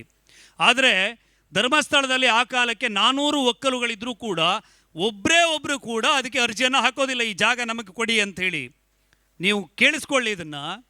ಖುದ್ದು ಧರ್ಮಸ್ಥಳದ ಧರ್ಮಾಧಿಕಾರಿ ವೀರೇಂದ್ರ ಹೆಗ್ಗಡೆಯವರೇ ಅವರಿಗೆಲ್ಲ ಬರಲಿಕ್ಕೆ ಹೇಳಿ, ತಹಶೀಲ್ದಾರ್ನ ಬರಲಿಕ್ಕೆ ಹೇಳಿ, ರೆವಿನ್ಯೂ ಡಿಪಾರ್ಟ್ಮೆಂಟ್ನವನ್ನ ಬರಲಿಕ್ಕೆ ಹೇಳಿ, ನೋಡಿ ಇದು ಸರ್ಕಾರ ತಂದಿರುವಂಥ ಕಾಯ್ದೆ, ನೀವೆಲ್ಲ ಇದಕ್ಕೆ ಅರ್ಜಿಯನ್ನು ಹಾಕಿ ಡಿಕ್ಲರೇಷನ್ ಕೊಡಿ, ನಾನು ನೋ ಅಬ್ಜೆಕ್ಷನ್ ಹೇಳ್ತೇನೆ, ಯಾಕಂದರೆ ಮಂಜುನಾಥನ ಹೆಸರಲ್ಲಿದ್ದಂಥ ಜಾಗ ಎಲ್ಲ ನಿಮ್ಮ ಹೆಸರಿಗೆ ಆ ಜಾಗ ರಿಜಿಸ್ಟರ್ ಆಗುತ್ತೆ ಅಂಥೇಳಿ ವೀರೇಂದ್ರ ಹೆಗ್ಗಡೆ ಅವರೇ ಹೇಳಿರುವಂಥದ್ದು. ಇದು ಈ ಚರಿತ್ರೆಯಲ್ಲಿ ಇದು ಮೊದಲ ಪ್ರಸಂಗ ಇರಬಹುದು. ಆ ಕಾರಣಕ್ಕೆ 3800 ಎಕರೆ ಜಾಗವನ್ನು, ಎಷ್ಟು ಹೇಳಿ, 3800 ಎಕರೆ ಜಾಗವನ್ನು, ಧರ್ಮಸ್ಥಳದ ಪಟ್ಟಾ ಜಾಗವನ್ನು ಆ ಒಕ್ಕಲುಗಳಿಗೆ ಬಿಟ್ಟುಕೊಡ್ತಾರೆ ವೀರೇಂದ್ರ ಹೆಗ್ಗಡೆಯವರು. ಇವರು ಹೇಳ್ತಾರೆ ಅವರು ಜಾಗವನ್ನು ಒಳಗೆ ಹಾಕ್ಕೊಳ್ತಾರೆ ಅಂತ ಹೇಳ್ತಾರೆ. 3800 ಎಕರೆ ಜಾಗ ಅಂತ ವಸಂತ ಗಿಳಿಯರು ಹೇಳಿದಾನೆ. ಎಲ್ಲಪ್ಪ ನಿನ್ನಂಥ ರೆಕಾರ್ಡ್ ಇದೆಯಾ ಕೊಡು ಅಂದರೆ ನಾಳೆ ನಾನು ಕೊಡ್ತೀನಿ ನಿಮಗೆ. ಅದರ ನಂತರ ಏನಾಯಿತು, 15 ವರ್ಷಗಳ ಕಾಲ ಆ ಜಾಗ ಯಾರಿಗೂ ಪರಾಬಾರೆ ಮಾಡಲಿಕ್ಕೆ ಅವಕಾಶ ಇರಲಿಲ್ಲ. 15 ವರ್ಷದ ನಂತರ ಈ ನ್ಯೂ ಜನರೇಷನ್ ಬರುವಾಗ ವೀರೇಂದ್ರ ಹೆಗ್ಗಡೆಯವರ ಕಾಲದಲ್ಲೇ ಧರ್ಮಸ್ಥಳ ಅತ್ಯಂತ ಊರ್ಜಿತ ಆಗುವಂಥದ್ದು. ಧರ್ಮಸ್ಥಳ ಅಂತ ಹೇಳಿದರೆ ಅಲ್ಲಿ ಒಂದು ಎಜುಕೇಷನ್ ಸೆಕ್ಟರ್ ಬರುತ್ತೆ, 2-3 ಕಾಲೇಜ್ಗಳಾಗತ್ತೆ, ದಿನಕ್ಕೆ ಲಕ್ಷಾಂತರ ಜನಗಳು ಓಡಾಡುವಂಥ ಪ್ರದೇಶ ಅದಾಗತ್ತೆ, ಸುತ್ತಮುತ್ತ ಇರುವಂಥ ದೇವಸ್ಥಾನಗಳೂ ಕೂಡ ಬಹಳ ಅಭಿವೃದ್ಧಿಯನ್ನು ಕಾಣುತ್ತೆ, ದೊಡ್ಡ ಒಂದು ಆ ಜಾಗಕ್ಕೆ ಒಳ್ಳೆ ಬೆಲೆ ಬರ್ತದೆ. ಆಗ ಜಾಗವನ್ನು ಕೊಳ್ಳಲಿಕ್ಕೆ ಆ ಭಾಗಕ್ಕೆ ಬೇರೆ ಬೇರೆಯವರು ಬರ್ತಾರೆ, ಮಧ್ಯವರ್ತಿಗಳು ಬರ್ತಾರೆ. ಆ ಸಂದರ್ಭದಲ್ಲಿ ಚರ್ಚ್ ಮಾಡಲಿಕ್ಕೆ, ಮಸೀದಿ ಮಾಡಲಿಕ್ಕೆ ಹೀಗೀಗೆ ಜಾಗ ಬರೋದು. ಆಮೇಲೆ ಅಲ್ಲಿ ನಿಮಗೆ ಮಾಂಸದ ಅಂಗಡಿ ಅಥವಾ ಬಾರ್ ಮಾಡಲಿಕ್ಕೆಲ್ಲ ಅವಕಾಶ ಇಲ್ಲ, ಧರ್ಮಸ್ಥಳದ ವ್ಯಾಪ್ತಿಯಲ್ಲಿ ಅದಕ್ಕೆಲ್ಲ ಅವರು ಅವಕಾಶ ಕೊಡ್ತಾ ಇರಲಿಲ್ಲ. ಹಾಗಾಗಿ ಆ ಜಾಗವನ್ನು ಧರ್ಮಸ್ಥಳದವರೇ ಮತ್ತೆ ಖರೀದಿ ಮಾಡುವಂಥ ಸಂದರ್ಭ ಬಂದಾಗ ಕೆಲವು ಮೀಡಿಯೇಟರ್ಗಳು ಆ ಜಾಗವನ್ನು ಖರೀದಿ ಮಾಡಿ, ಬಹುಶಃ ಪಾಪದವರಿಂದ ಕಡಿಮೆ ಬೆಲೆಗೆ ಆ ಜಾಗವನ್ನು ಖರೀದಿ ಮಾಡಿ ಧರ್ಮಸ್ಥಳಕ್ಕೆ ಜಾಸ್ತಿ ಬೆಲೆಗೆ ಆ ಜಾಗವನ್ನು ಮಾರಾಟ ಮಾಡಿರ್ಬೋದು. ಅದರ ನಂತರ ಕುಮ್ಕಿ ರೈಟ್ಸ್ನ ಅಡಿ ಆ ಜಾಗದಲ್ಲಿ ಕೆಲವರು ಮನೆಗಳನ್ನು ಮಾಡಿಕೊಂಡು ಕುಳಿತಾಗ ಅಲ್ಲಿ ಆಗುವಂಥ ವಿವಾದಗಳಿಗೆ ನ್ಯಾಯ ಕೊಡಿಸಬೇಕು ಅಂಥೇಳಿ ಕಮ್ಯುನಿಸ್ಟರು ಅಲ್ಲಿಗೆ ಎಂಟ್ರಿ ಕೊಡುವಂಥದ್ದು. 1974 ತನಕ, ಅದರ ನಂತರದ 15 ವರ್ಷಗಳ ತನಕ ಧರ್ಮಸ್ಥಳದ ಮೇಲೆ ಯಾರ ಏನು ಹೋರಾಟವೂ ಇರಲಿಲ್ಲ, ಧರ್ಮಸ್ಥಳದ ವಿರುದ್ಧ ಯಾವ ದಾಳಿಯೂ ಕೂಡ ಇರಲಿಲ್ಲ. ಕಮ್ಯುನಿಸ್ಟರು ಯಾವಾಗ ಇಲ್ಲಿಗೆ ಎಂಟ್ರಿ ಆಗ್ತಾರೆ ಅಲ್ಲಿನಿಂದ ಸುಳ್ಳು ಸುಳ್ಳು ಕಥೆಗಳನ್ನು ಹೆಣಲಿಕ್ಕೆ ಶುರು ಮಾಡ್ತಾರೆ. ಸೋಮನಾಥ್ ನಾಯಕ್ ಎನ್ನುವಂಥ ವ್ಯಕ್ತಿ 1982ರಲ್ಲಿ ಧರ್ಮಸ್ಥಳದ ಗ್ರಾಮಾಭಿವೃದ್ಧಿ ಯೋಜನೆಯನ್ನು ಕಾವಂದರು ಮಹಾಮಸ್ತಕಾಭಿಷೇಕದ ಸಂದರ್ಭದಲ್ಲಿ ಶುರು ಮಾಡ್ತಾರೆ. ಬೆಳ್ತಂಗಡಿ ತಾಲೂಕನ್ನು ಕೇಂದ್ರವಾಗಿರಿಸಿಕೊಂಡು ಆ ಸಂದರ್ಭದಲ್ಲಿ ಸೋಮನಾಥ್ ನಾಯಕ್ ಎನ್ನುವಂಥ ಒಬ್ಬ ವ್ಯಕ್ತಿ, ಆತನ ಹೆಂಡತಿ ಆ ಗ್ರಾಮಾಭಿವೃದ್ಧಿ ಯೋಜನೆ ಮ್ಯಾನೇಜರ್ ಆಗ್ತಾರೆ. ಅಲ್ಲಿ ಬೆಳ್ತಂಗಡಿ ತಾಲೂಕಿನಲ್ಲಿ ಯಾರದ್ದು ಹುಲ್ಲಿನ ಮನೆಗಳಿವೆ, ಮುಳಿ ಹುಲ್ಲಿನ ಮನೆಗಳಿವೆ, ಆ ಮನೆಗಳಿಗೆಲ್ಲ ಹೆಂಚನ್ನು ಕಳಿಸಿಕೊಡುವಂಥದ್ದು, ಪಕ್ಕಾಸನ್ನು ಕಳಿಸಿಕೊಡುವಂಥದ್ದು, ಆ ಮನೆಗಳಿಗೆ ತೆಂಗಿನ ಗಿಡಗಳನ್ನು ಕೊಡುವಂಥದ್ದು, ಆ ಯಾರು ಬಡತನದಲ್ಲಿದ್ದಾರೆ ಅವರ ಮನೆಗೆ ತಿಂಗಳು ಏನು ರೇಷನ್ ಕಿಟ್ಟುಗಳನ್ನು ಕೊಡುವಂಥದ್ದು, ಇದನ್ನೆಲ್ಲ ವೀರೇಂದ್ರ ಹೆಗ್ಗಡೆಯವರು ಮಾಡ್ತಾರೆ. ಆಗಾಗಲೇ ಧರ್ಮಸ್ಥಳದ ಸುತ್ತಮುತ್ತಲ ಪ್ರದೇಶಗಳಲ್ಲಿ ಈ ಕ್ರಿಶ್ಚಿಯನ್ ಮಿಷನರಿಗಳಿಂದ ಬಹಳ ದೊಡ್ಡ ಮಟ್ಟದಲ್ಲಿ ಮತಾಂತರಗಳು ಪ್ರಾರಂಭ ಆಗಿತ್ತು. ಮನೆಯ ಅಂಗಳದಲ್ಲಿದ್ದಂಥ ತುಳಸಿ ಕಟ್ಟೆಯನ್ನು ಒಡೆದು ಅಲ್ಲಿ ಶಿಲುಬೆಗಳನ್ನು ನೆಡಲಾಗಿತ್ತು, ಮನೆಯ ಒಳಗಡೆ ಶಿಲುಬೆಯನ್ನು ಇರಿಸಲಾಗಿತ್ತು. ಈ ಧರ್ಮಸ್ಥಳ ಗ್ರಾಮಾಭಿವೃದ್ಧಿ ಯೋಜನೆಯ ಮೂಲಕ ಹಾಗೆ ಮತಾಂತರಕ್ಕೆ ಅವರನ್ನು ಮತ್ತೆ ಪುನಃ ಮಾತೃ ಧರ್ಮಕ್ಕೆ, ಅವರೇನು ಜೈನ ಧರ್ಮಕ್ಕೆ ಕನ್ವರ್ಟ್ ಮಾಡಿಲ್ಲ, ಹಿಂದೂ ಧರ್ಮಕ್ಕೆ ಅವರ ಮನೆಗೆ ಮಂಜುನಾಥ ಸ್ವಾಮಿಯ ಫೋಟೋವನ್ನು ಕೊಡಿಸಿ ಮತ್ತೆ ತುಳಸಿ ಕಟ್ಟೆಯನ್ನು ಕಟ್ಟಿಸಿಕೊಟ್ಟಿರುವಂಥದ್ದು. ಅಂತಹ ಕುಟುಂಬಗಳು, ಆ ಕುಟುಂಬಗಳನ್ನು ನಿಮಗೆ ಸಾಕ್ಷಿಯಾಗಿ ನಾನು ಕೊಡ್ತೇನೆ. ನಮ್ಮ ಅಜ್ಜನ ಕಾಲದಲ್ಲಿ ಏನಾಗಿದೆ ಅಂತ ಹೇಳುವ ಇವತ್ತು ಕೂಡ ಹಿಂದೂ ಸಂಘಟನೆಯಲ್ಲಿರುವಂಥ ಯುವಕರು ಆ ಕುಟುಂಬದ ಮೂಲದಿಂದ ಬಂದಿದ್ದಾರೆ. ಅದನ್ನೆಲ್ಲ ಮಾಡ್ತಾ ಇರುವಾಗ ಈ ಗ್ರಾಮಾಭಿವೃದ್ಧಿ ಯೋಜನೆಯ ಫೋಟೋಗಳನ್ನು ಭಾಳ ಬುದ್ಧಿವಂತನಾಗಿದ್ದಂಥ ಸೋಮನಾಥ್ ನಾಯಕರು ವಿದೇಶಗಳಿಗೆಲ್ಲ ಕಳಿಸಿ ಅಲ್ಲಿಂದ NGOಗಳಿಂದ ಫಂಡನ್ನು ತರಿಸ್ಕೊಳ್ತಾರೆ ತನ್ನ ಸ್ವಂತಕ್ಕೆ. ಆ ವಿಷಯ ಗೊತ್ತಾಗಿ ಅವರನ್ನು ಧರ್ಮಸ್ಥಳ ಗ್ರಾಮಾಭಿವೃದ್ಧಿ ಯೋಜನೆಯನ್ನು ಗಂಡ ಹೆಂಡತಿ ಇಬ್ಬರನ್ನು ಕೂಡ ಹೊರಗಡೆ ಓಡಿಸ್ಬಿಡ್ತಾರೆ. ಆ ಸಿಟ್ಟು ಸೋಮನಾಥ ನಾಯಕಿಗಿರುವ ಕಾರಣಕ್ಕೆ ಈ ಕುಮ್ಕಿ ಹಕ್ಕಿನ ವಿಚಾರದಲ್ಲಿ ಸ್ವಲ್ಪ ವಿವಾದಗಳಿತ್ತಲ್ಲ, ಆ ವಿಚಾರವನ್ನು ಇಟ್ಟುಕೊಂಡು ಅವರ ಮೇಲೆ ಸುಳ್ಳು ಕರಪತ್ರಗಳನ್ನು ಸೋಮನಾಥ್ ನಾಯಕರು ಹೊರಡಿಸ್ತಾರೆ. ಆ ಕಾರಣಕ್ಕೆ ಸೋಮನಾಥ್ ನಾಯಕರ ಮೇಲೆ ಕೇಸ್ ಆಗುತ್ತೆ. ಸೋಮನಾಥ್ ನಾಯಕರು ಸೆಷನ್ ಕೋರ್ಟು, ಡಿಸ್ಟ್ರಿಕ್ಟ್ ಕೋರ್ಟು ಮತ್ತು ಹೈಕೋರ್ಟಲ್ಲೂ ಕೂಡ ಅವರಿಗೆ ಶಿಕ್ಷೆ ಆಗಿ ಅವರು ಜೈಲಿಗೆ ಹೋಗಿ ಬರ್ತಾರೆ. 2012ರಲ್ಲಿ ತಿಮರೋಡಿಯವರು ಸೌಜನ್ಯ ಪ್ರಕರಣದಲ್ಲಿ ತಿಮರೋಡಿಯವರದು ಕೂಡ ಬಹಳ ಧರ್ಮಸ್ಥಳದ ವಿರುದ್ಧ ಒಂದು ದೊಡ್ಡ ಶತ್ರುತ್ವ ಇತ್ತು ಅವರಿಗೆ. ಅವರು ಡಿ ನಂಬರ್ ಆಟೋದ ವಿಷಯದಲ್ಲಿ ಅವರು ರಿಕ್ಷಾ ವಾಹನ ಚಾಲಕ ಮಾಲಕರ ಸಂಘದ ಅಧ್ಯಕ್ಷರಾಗಿದ್ದರು, ರಿಕ್ಷಾ ಯೂನಿಯನ್ ಪ್ರೆಸಿಡೆಂಟ್ ಆಗಿದ್ದರು. ಯಾರು? ಮಹೇಶ್ ಶೆಟ್ಟಿ ತಿಮರೋಡಿಯವರು.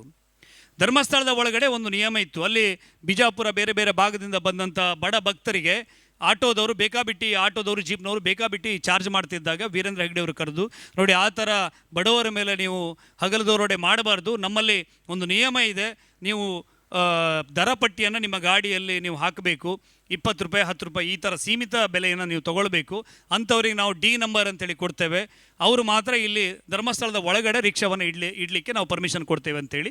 ಅದಕ್ಕೆ ಬಹುತೇಕರು ಒಪ್ಕೊಳ್ತಾರೆ, ಒಪ್ಕೊಳ್ದೇ ಇರೋರು ಉಜಿರೆಯಲ್ಲಿ ಗಾಡಿ ನಿಲ್ಲಿಸ್ತಾರೆ. ಈ ಡಿ ನಂಬರ್ನವರ ಗಲಾಟೆಯ ನಡುವೆ ಮಹೇಶ್ ಶೆಟ್ಟಿ ತಿಮರೋಡಿಯವರು ಉಜಿರೆಯ ರಿಕ್ಷಾ ಮಾಲಕರ ಸಂಘದ ಅಧ್ಯಕ್ಷರು, ಇವ್ರದ್ದೇನು ದೊಡ್ಡ ದಬ್ಬಾಳಿಕೆ ಅಂತೇಳಿ ಅಲ್ಲಿ ಆಟೋದವ್ರನ್ನ ತೊಗೊಂಡೋಗಿ ನಿಲ್ಲಿಸಿದಾಗ ಆ ಡಿ ನಂಬರ್ ಆಟೋದವರು ಮಹೇಶ್ ಶೆಟ್ಟಿ ತಿಮರೋಡಿಗೆ ಹೊಡಿತಾರೆ. ಅವ್ರ ತಲೆಯಲ್ಲಿ ನನಗೆ ಧರ್ಮಸ್ಥಳದವರು ಹೊಡಿಸಿದ್ದಾರೆ ಅಂತೇಳಿ, ಅದೊಂದು ಮೊದಲ ಹಂತದ ಶತ್ರುತ್ವ ಅವರಿಗೆ. ಆಮೇಲೆ ಉಜಿರೆಯ ವಿಜಯ್ ರಾಘವನ್ ಪಡವಟ್ನಾಯರ್ ಅಂಥೇಳಿ, ಅವರು ಉಜಿರೆಯ ದಣಿಗಳು ಅಂಥೇಳಿ, ಅವರ ಜಾಗಕ್ಕೆ 2 ಎಕರೆ ಜಾಗ ನನಗೆ ಬೇಕು ಅಂಥೇಳಿ ಮಹೇಶ್ ಶೆಟ್ಟಿ ಅವರು ಬೇಲಿ ಹಾಕ್ತಾರೆ. ಧರ್ಮಸ್ಥಳದ ಜನ ಬಂದು ಆ ಬೇಲೆಯನ್ನು ಒಡೆದು ವಿಜಯರಾಘವ ಅವರಿಗೆ ನ್ಯಾಯವನ್ನು ಕೊಡ್ತಾರೆ. ಆ ಕಾರಣಕ್ಕೆ ಧರ್ಮಸ್ಥಳದವರು ನನ್ನ ಮೇಲೆ ಮತ್ತೊಂದು ಸಾರಿ ದಾಳಿ ಮಾಡಿದರು ಅಂತೇಳಿ ಮಹೇಶ್ ಶೆಟ್ಟಿ ತಿಮರೋಡಿ ಅವರಿಗೆ. ಹೀಗೆ ಬೇರೆ ಬೇರೆ ಕಾರಣಕ್ಕೆ ಅದನ್ನು ತುಂಬ ಹೇಳ್ತಾ ಹೋದರೆ ಉದ್ದ ಆಗ್ತದದು. ಮಹೇಶ್ ಶೆಟ್ಟಿ ತಿಮರೋಡಿ ಅವರು ಸರಿಯಾದ ಕಾಲಕ್ಕೆ ಕಾಯ್ತಾ ಇದ್ದರು. ಸರಿಯಾಗಿ 2013ರಲ್ಲಿ ಈ ಇನ್ಸಿಡೆಂಟ್ ನಡೆಯುತ್ತೆ. ಸೋಮನಾಥ್ ನಾಯಕ್ ಮತ್ತು ಮಹೇಶ್ ಶೆಟ್ಟಿ ತಿಮರೋಡಿ ಒಟ್ಟಾಗ್ತಾರೆ. ಸೌಜನ್ಯಳ ಕೊಲೆಯ ಈ ಪ್ರಕರಣವನ್ನು ಹೇಗಾದರೂ ಮಾಡಿ ಸಂತೋಷ್ ರಾವ್ ಅಲ್ಲ ಅಂಥೇಳಿ ಮಾಡಿದರೆ, ಮೊದಲೇ ನಾವು ಪ್ಲ್ಯಾನ್ ಮಾಡಿದಾಗೆ ಆ 3 ಜನ ಯುವಕರಿದ್ದಾರೆ, ಅದ್ರ ಜೊತೆಗೆ ನಿಶ್ಚಲ್ ಜೈನ್ ಅಂತೇಳಿ ಹರ್ಷೇಂದ್ರ ಕುಮಾರ್ ಅವರ ಮಗ ಇದ್ದಾನೆ, ಅವರ ಮೇಲೆ ಹಾಕಬೇಕು ಅಂತೇಳಿ ಪ್ರಯೋಗವನ್ನು ಮಾಡ್ತಾರೆ. ಸೋಷಿಯಲ್ ಮೀಡಿಯಾವನ್ನು ಸಮರ್ಥವಾಗಿ ಬಳಸ್ಕೊಳ್ತಾರೆ. ಪಬ್ಲಿಕ್ ಪ್ರಾಸಿಕ್ಯೂಟರ್ನ ಇವರು ಖರೀದಿ ಮಾಡ್ತಾರೆ. ಹೀಗೆಲ್ಲ ಆಗಿ ಆ ಹೆಣ್ಣು ಮಗುವಿಗೆ ನ್ಯಾಯ ಸಿಗೋದಿಲ್ಲ. ಆ ಹುಡುಗಿಯನ್ನು ಎಳ್ಕೊಂಡು ಹೋದಾಗ ಆತನ ಮೈ ಮೇಲೆ ಆದಂಥ ಗಾಯಗಳು 17 ಗಾಯಗಳನ್ನು ಗುರುತಿಸಿ doctor Mahabalesh Shetty forensic doctor ಕರೆಕ್ಟಾಗಿ ಅದನ್ನು ನೋಟ್ ಮಾಡಿದ್ದಾರೆ. 3 ವಿಭಾಗಗಳನ್ನಾಗಿ ಅದನ್ನು ವಿಂಗಡಿಸ್ತಾರೆ. 24ರಿಂದ 24 ಗಂಟೆಯ ಒಳಗಡೆ, 24ರಿಂದ 48 ಗಂಟೆಯ ನಂತರದ ಗಾಯಗಳು ಮತ್ತು 48ರಿಂದ 72 ಗಂಟೆಯ ನಂತರದ ಗಾಯಗಳು ಅಂಥೇಳಿ 3 ವಿಭಾಗಗಳನ್ನ ಮಾಡ್ತಾರೆ. ಅದರಲ್ಲಿ 3-4 ಗಾಯಗಳು ಆತ ಪೊಲೀಸ್ ಕಸ್ಟಡಿಯಲ್ಲಿರುವಾಗ ಅಥವಾ ಸಾರ್ವಜನಿಕರ ಕೈಗೆ ಸಿಕ್ಕಿಬಿದ್ದಾಗ ಆಗಿರುವಂಥ ಗಾಯಗಳು ಅಂಥೇಳಿ, 72 ಗಂಟೆಯ ಒಳಗಡೆ ಆದಂಥ ಗಾಯಗಳನ್ನು ನೋಡಿದರೆ ಸೌಜನ್ಯಳ ಅತ್ಯಾಚಾರವಾದಂಥ ಸಂದರ್ಭಕ್ಕೆ ಬಂದು ಅದು ಮ್ಯಾಚ್ ಆಗುವಂಥದ್ದು, ಆತನ ಗುಪ್ತಾಂಗದಲ್ಲಿ ಗಾಯ ಆಗಿರುವಂಥದ್ದು. ಇದೆಲ್ಲವನ್ನು ನಿಮಗೆ ಸಂತೋಷ್ ರಾವ್ನ ಬಾಡಿ ಎಕ್ಸಾಮಿನ್ ಮಾಡಿ ರಿಪೋರ್ಟ್ ನೀಡಿದರೂ ಕೂಡ ಇದನ್ನು ಸರಿಯಾಗಿ ಜಡ್ಜಸ್ಸಿಗೆ ಮನವರಿಕೆ ಮಾಡಿ ಕೊಡದೇ ಇರುವ ಕಾರಣಕ್ಕೆ ಸಂತೋಷ್ ರಾವ್ ಈ ಪ್ರಕರಣದಲ್ಲಿ ಬೆನಿಫಿಟ್ ಆಫ್ ಡೌಟ್ ಅಡಿಯಲ್ಲಿ ಬಚಾವಾಗಿ ಆತ 6 ವರ್ಷದ ನಂತರ ರಿಲೀಸ್ ಆಗೋದು. ಸೌಜನ್ಯಳ ಕುಟುಂಬದವರೇ ಅಲ್ಲಿ 7 ಸಾಕ್ಷಿಗಳು ಏನು ವಿಟ್ನೆಸ್ ಹಾಸ್ಟೆಲ್ ಆಗುತ್ತೆ, ಕಾನೂನಿನ ಪರಿಭಾಷೆಯಲ್ಲಿ ಹಾಗೆ ಹೇಳೋದು, ಸಾಕ್ಷಿ ಮಾಪಿ ಸಾಕ್ಷಿ ಆಗುತ್ತೆ. ಅಲ್ಲಿ ಯಾರು COD CBI ಇವ್ರನ್ನ ಸಾಕ್ಷಿ ಅಂತೇಳಿ ಸೌಜನ್ಯಳ ಮಾವ ಪುರಂದರಗೌಡ, ವಿಠಲಗೌಡ, ಚಂದಪ್ಪ ಗೌಡ ಇವ್ರನ್ನೆಲ್ಲ ಮಾಡಿದ್ರು, ಇವರೆಲ್ಲ ಕೋರ್ಟ್ನಲ್ಲಿ ಸಂತೋಷ್ ರಾವ್ ವಿರುದ್ಧ ಸಾಕ್ಷಿ ಹೇಳ್ತಾರೆ, ಪರವಾಗಿ ಸಾಕ್ಷಿ ಹೇಳ್ತಾರೆ, ಇವನು ನಿರಪರಾಧಿ ಅಂತೇಳಿ ಹೇಳ್ತಾರೆ. ಜಡ್ಜಸ್ ಮುಂದೆ ಈತ ನಿರಪರಾಧಿ ಅಂಥೇಳಿ ಹೇಳಿದಾಗ ಅವನಿಗೆ ಶಿಕ್ಷೆ ಆಗುವ ಸಾಧ್ಯತೆ ಇರ್ತದಾ? ಸಾಧ್ಯ ಇಲ್ಲ. ಹಾಗಾಗಿ ಸಂತೋಷ್ ರಾವನ್ನು ಬಚಾವು ಮಾಡಿ 6 ವರ್ಷಗಳ ಕಾಲ ಆತನಿಗೆ ಜಾಮೀನು ಸಿಗಲಿಲ್ಲ, ಆತನಿಗೆ ಬೇಲ್ ಸಿಗಬೇಕು ಅಂತೇಳಿ ಪ್ರಯತ್ನವನ್ನು ಮಾಡಿದರು. ಯಾವಾಗ ಕುಟುಂಬದವರೇ ಆತ ನಿರಪರಾಧಿ ಅಂತೇಳಿ ಹೇಳಿದಾರೋ ಅದರ ನಂತರ 6 ವರ್ಷದ ನಂತರ ಆತ ಜೈಲು ಶಿಕ್ಷೆಯಿಂದ ಪಾರಾಗಿ ಬರ್ತಾನೆ. ಅವನಿಗೆ ಜಾಮೀನನ್ನು ಕೊಡಿಸಿರೋದು ಕೂಡ ಮಹೇಶ್ ಶೆಟ್ಟಿ ತಿಮರೋಡಿಯವರೇ, ಅವನಿಗೆ ವಕೀಲರನ್ನು ನೇಮಕ ಮಾಡಿರೋದು ಕೂಡ ಮಹೇಶ್ ಶೆಟ್ಟಿ ತಿಮರೋಡಿಯವರೇ. ನಾನೇ ಅದಕ್ಕೆ 3.5 ಲಕ್ಷ ರೂಪಾಯಿ ಖರ್ಚು ಮಾಡಿದ್ದೀನಿ ಅಂಥೇಳಿ ಮಹೇಶ್ ಶೆಟ್ಟಿ ತಿಮರೋಡಿಯವರೇ ಹೇಳಿರುವಂಥ ಸ್ಟೇಟ್ಮೆಂಟು ಈಗಲೂ ಕೂಡ ನಿಮಗೆ ಸಿಗ್ತದೆ. ಹಾಗಿದ್ರೆ ಯಾರೀಗ ಸೌಜನ್ಯ ಪರವಾದ ಹೋರಾಟಗಾರರು? ಸಂತೋಷ್ ರಾವ್ ಪರವಾದ ಹೋರಾಟಗಾರರು ಯಾರು? ಮಹೇಶ್ ಶೆಟ್ಟಿ ತಿಮರೋಡಿ ಮತ್ತು ಗಿರೀಶ್ ರಾವ್ ಮಟ್ಟಣ್ಣನವರು ಇವರೆಲ್ಲರೂ ಕೂಡ ಸೌಜನ್ಯಳ ಹೆಸರಲ್ಲಿ ಧರ್ಮಸ್ಥಳದ ಮೇಲೆ ದೌರ್ಜನ್ಯವನ್ನು ಮಾಡಲಿಕ್ಕೆ ಬಂದವರು. ಇವತ್ತು ಈ ಬಹುಶಃ EDಯಿಂದ ತನಿಖೆಗೆ ಬಂದಿದೆ. ಮೊಹಮ್ಮದ್ ಸಮೀರ್ ಎನ್ನುವಂಥ ಯುವಕ ಮೊನ್ನೆ ಒಂದು ವಿಡಿಯೋ ಮಾಡಿ ಬಿಡ್ತಾನೆ, ನಾವು ನಮ್ಮ ಮನೆಯ ಹೆಂಗಸರಿಗೆ, ನಮ್ಮ ಮನೆಯ ಅಕ್ಕಂದಿರಿಗೆ ಕನ್ವಿನ್ಸ್ ಮಾಡಲಿಕ್ಕೆ ಆಗಲಿಲ್ಲ, ಅವರೇ ಹೇಳೋದು ನಂಬ್ತಾ ಇರಲಿಲ್ಲ, ಇಲ್ಲೆಲ್ಲ ಸಾವಿರ ಜನ, ಸಾವಿರ ಶವಗಳನ್ನು ಇವರಿಲ್ಲಿ ಹೂತಾಕಿದ್ದಾರೆ. ಮೊನ್ನೆ ಬುರುಡೆಯನ್ನು ಹಿಡ್ಕೊಂಡು ಬಂದರು. ಯಾವ ಮ್ಯೂಸಿಯಂನಿಂದ ಆ ಬುರುಡೆ ತಂದಿದ್ದಾನೋ ಗೊತ್ತಿಲ್ಲ. ಎನ್ಕ್ವೈರಿ ಆಗ್ತಾ ಇದೆ. ಸುಳ್ಳುಗಳೆಲ್ಲ ದಿನ ಬಹಿರಂಗ ಆಗ್ತಾ ಇದೆ. 20 ಗುಂಡಿಯನ್ನು ಅಗೆದ್ರು. ಬಾಹುಬಲಿ ಬೆಟ್ಟದ ಬುಡಕ್ಕೆ ಪಾಯಿಂಟ್ ಮಾಡಿದಾನಾತ. ಬಾಹುಬಲಿ ಬೆಟ್ಟದಿಂದ 50 ಮೀಟ್ರಲ್ಲಿ ಮೊನ್ನೆ ಅಗೆದ್ರು. 20 ಅಡಿ ಆಳ. ನಿಮ್ಮಲ್ಲೆಲ್ಲ 15 ಅಡಿ ಆಳ ಆಗಿದ್ರೆ ನೀರು ಬರ್ತದೆ ಬಾವಿಯಲ್ಲಿ. ಯಾರಾದರೂ 20 ಅಡಿ ಆಳದಲ್ಲಿ ಯಾರ ಶವವನ್ನು ಉಳ್ತಾರ? 20 ಗುಂಡಿಯನ್ನು ಅಗೆದಿದ್ದಾರೆ. ಒಂದು ಗುಂಡಿಯಲ್ಲಿ ಯಾಕಂದರೆ ಸಾಮಾನ್ಯವಾಗಿ ಶವವನ್ನು ಬರಿ ಮಾಡುವಂಥ ಜಾಗದಲ್ಲಿ ಅವರು ಪಾಯಿಂಟ್ ಮಾಡಿರುವಂಥದ್ದು ಅಸ್ಥಿಯ ಕೆಲವು ಒಂದು 2-3 ಅಸ್ಥಿಗಳು ಸಿಕ್ಕಿವೆ ಹೊರತು ಇವರು ಹೇಳುವಾಗ ಯಾವ ಅಸ್ಥಿ ಪಂಜರಗಳು ಅಲ್ಲಿ ಸಿಗಲಿಲ್ಲ. ಇವರು ನಾಳೆ ಅಣ್ಣಪ್ಪ ಬೆಟ್ಟದಲ್ಲಿ ಅಂತ ಹೇಳ್ತಾರೆ, ನಾಡಿದ್ದು ಧರ್ಮಸ್ಥಳದ ದೇವಸ್ಥಾನದ ಒಳಗಡೆನೆ ಹೋಗ್ದಿದ್ದಾರೆ ಅಂತಾರೆ. ವೀರೇಂದ್ರ ಹೆಗಡೆಯವರ ಬೂಟ್ನಲ್ಲೇ ಹೋಗ್ದಿದ್ದೀನಿ ಅಂತ ಅವನ ಹತ್ರ ಹೇಳಿಸ್ತಾರೆ. ಅವರು ಅಲ್ಲಿ ಅಗಿಲಿಕ್ಕೂ ಹೋಗ್ತಾರೆ. ಆ ಕಾರಣಕ್ಕೆ ನಾವೆಲ್ಲ ಇವತ್ತು ಜಾಗೃತರಾಗಿ ಎದ್ದು ನಿಂತಿದ್ದೇವೆ. SIT ಬರಲಿ ಅಂತೇಳಿ ನಾನೇ ಬಹಿರಂಗವಾಗಿ ಒಂದು ಪತ್ರವನ್ನು ಬರೆದಿದ್ದೇನೆ. SIT ತನಿಖೆಯನ್ನು ಮಾಡಿ ಸಿದ್ದರಾಮಯ್ಯವರೇ, ಇವರು ಹೇಳ್ತಾ ಇರುವಂಥ ಸುಳ್ಳುಗಳು ಬಹಿರಂಗವಾಗಲಿ ಅಂಥೇಳಿ ಸಿದ್ದರಾಮಯ್ಯ ಅವರಿಗೆ ಮತ್ತು ಈ ಸರ್ಕಾರಕ್ಕೆ ಬಹುಶಃ ನಮ್ಮ ಈ ರಾಮದೇವರೇ ಬುದ್ಧಿ ಕೊಟ್ಟಿದ್ದೇನೋ. ಅವರು SITಯನ್ನು ಮಾಡಿದರು. ಈ SIT ತನಿಖೆಯಿಂದ ಇಡೀ ಜಾಗತಿಕವಾಗಿ ಎಲ್ರಿಗೂ ಸತ್ಯ ಅರ್ಥ ಆಗಿದೆ. ಸುಜಾತ ಭಟ್ ಅಂಥೇಳಿ ಕರ್ಕೊಂಡು ಬಂದಿರೋದು ಸುಳ್ಳು, ವಾರಿಜ ಆಚಾರ್ತಿ ಪ್ರಕರಣ ಸುಳ್ಳು, ಪರಿಮಳ ಟೀಚರ್ ಅಂತ ಹೇಳ್ತಿರುವಂಥದ್ದು ಸುಳ್ಳು, ರೆಸಾರ್ಟ್ನಲ್ಲಿ ಅತ್ಯಾಚಾರ ಮಾಡಿದ್ದಾರೆ ಅಂತ ಹೇಳೋದು ಸುಳ್ಳು. ನಿಶ್ಚಲ್ ಜೈನ್ ನೋಡಿ, ನಿಶ್ಚಲ್ ಜೈನ್ ಅನ್ನೋ ಹುಡುಗ ಆ ಟೈಮಲ್ಲಿ ವಿದೇಶದಲ್ಲಿದ್ದ. ಪಾಸ್ಪೋರ್ಟನ್ನು ತೋರಿಸ್ತಾರೆ. ಇವರು TV9 ಏನು ಆ ದಿವಸ 8:30 ಗಂಟೆ, ಬಹುಶಃ 7 ಗಂಟೆ ಇರ್ಬೋದು ಆ ಎಪಿಸೋಡ್ ಬರುವಂಥದ್ದು. ಮರುದಿನ 10:30 ಗಂಟೆಗೆ ಪೂಜ್ಯ ವೀರೇಂದ್ರ ಹೆಗಡೆಯವರು ಪ್ರೆಸ್ ಮೀಟ್ ಮಾಡಿ ಆ ವಿದ್ಯಾರ್ಥಿ, ಅವನ ಮಗು ಅಂತ ಕರೀತಾರೆ ಅವರು, ಅವನು ವಿದೇಶದಲ್ಲಿ ವ್ಯಾಸಂಗ ಮಾಡ್ತಾ ಇದ್ದಾನೆ. ಅವನು ಆ ಸಂದರ್ಭದಲ್ಲಿ ದೇಶದಲ್ಲೇ ಇರಲಿಲ್ಲ. ನೋಡಿ, ಪಾಸ್ಪೋರ್ಟ್ ಇದೆ, ಅವನ ವೀಸಾ ಪಾಸ್ಪೋರ್ಟ್ ಎಲ್ಲವನ್ನು ವೀರೇಂದ್ರ ಹೆಗಡೆಯವರೇ ಮರುದಿನ ಬೆಳಿಗ್ಗೆನೇ ತೋರಿಸ್ತಾರೆ. ಇಲ್ಲ, ಅದು ಫೇಕ್ ಮಾಡಿದ್ದಾರೆ ಅಂತೇಳಿ ಇವರು ಭಾಷಣದಲ್ಲಿ ಹೇಳ್ತಾರೆ. ಈ ನಿಶ್ಚಲ್ ಜೈನ್ ಹೈಕೋರ್ಟಿಗೆ ಒಂದು ಅಫಿಡವಿಟ್ ಸಲ್ಲಿಸ್ತಾರೆ. ನಾನು ಆ ಸಂದರ್ಭದಲ್ಲಿ ಎಲ್ಲಿದ್ದೇನೆ, ನನ್ನ ಟ್ರಾವೆಲ್ ಹಿಸ್ಟ್ರಿಯನ್ನು ನೀವು ಕೊಡಬೇಕು ಅಂಥೇಳಿ, ಯಾವುದು ಎಂಬೆಸ್ಸಿಗೆ ನೀವು ನೋಟಿಸನ್ನು ಕೊಟ್ಟು ನನಗೆ ಒದಗಿಸಿಕೊಡ್ಬೇಕು ಅಂತೇಳಿ ಕೇಳ್ತಾರೆ.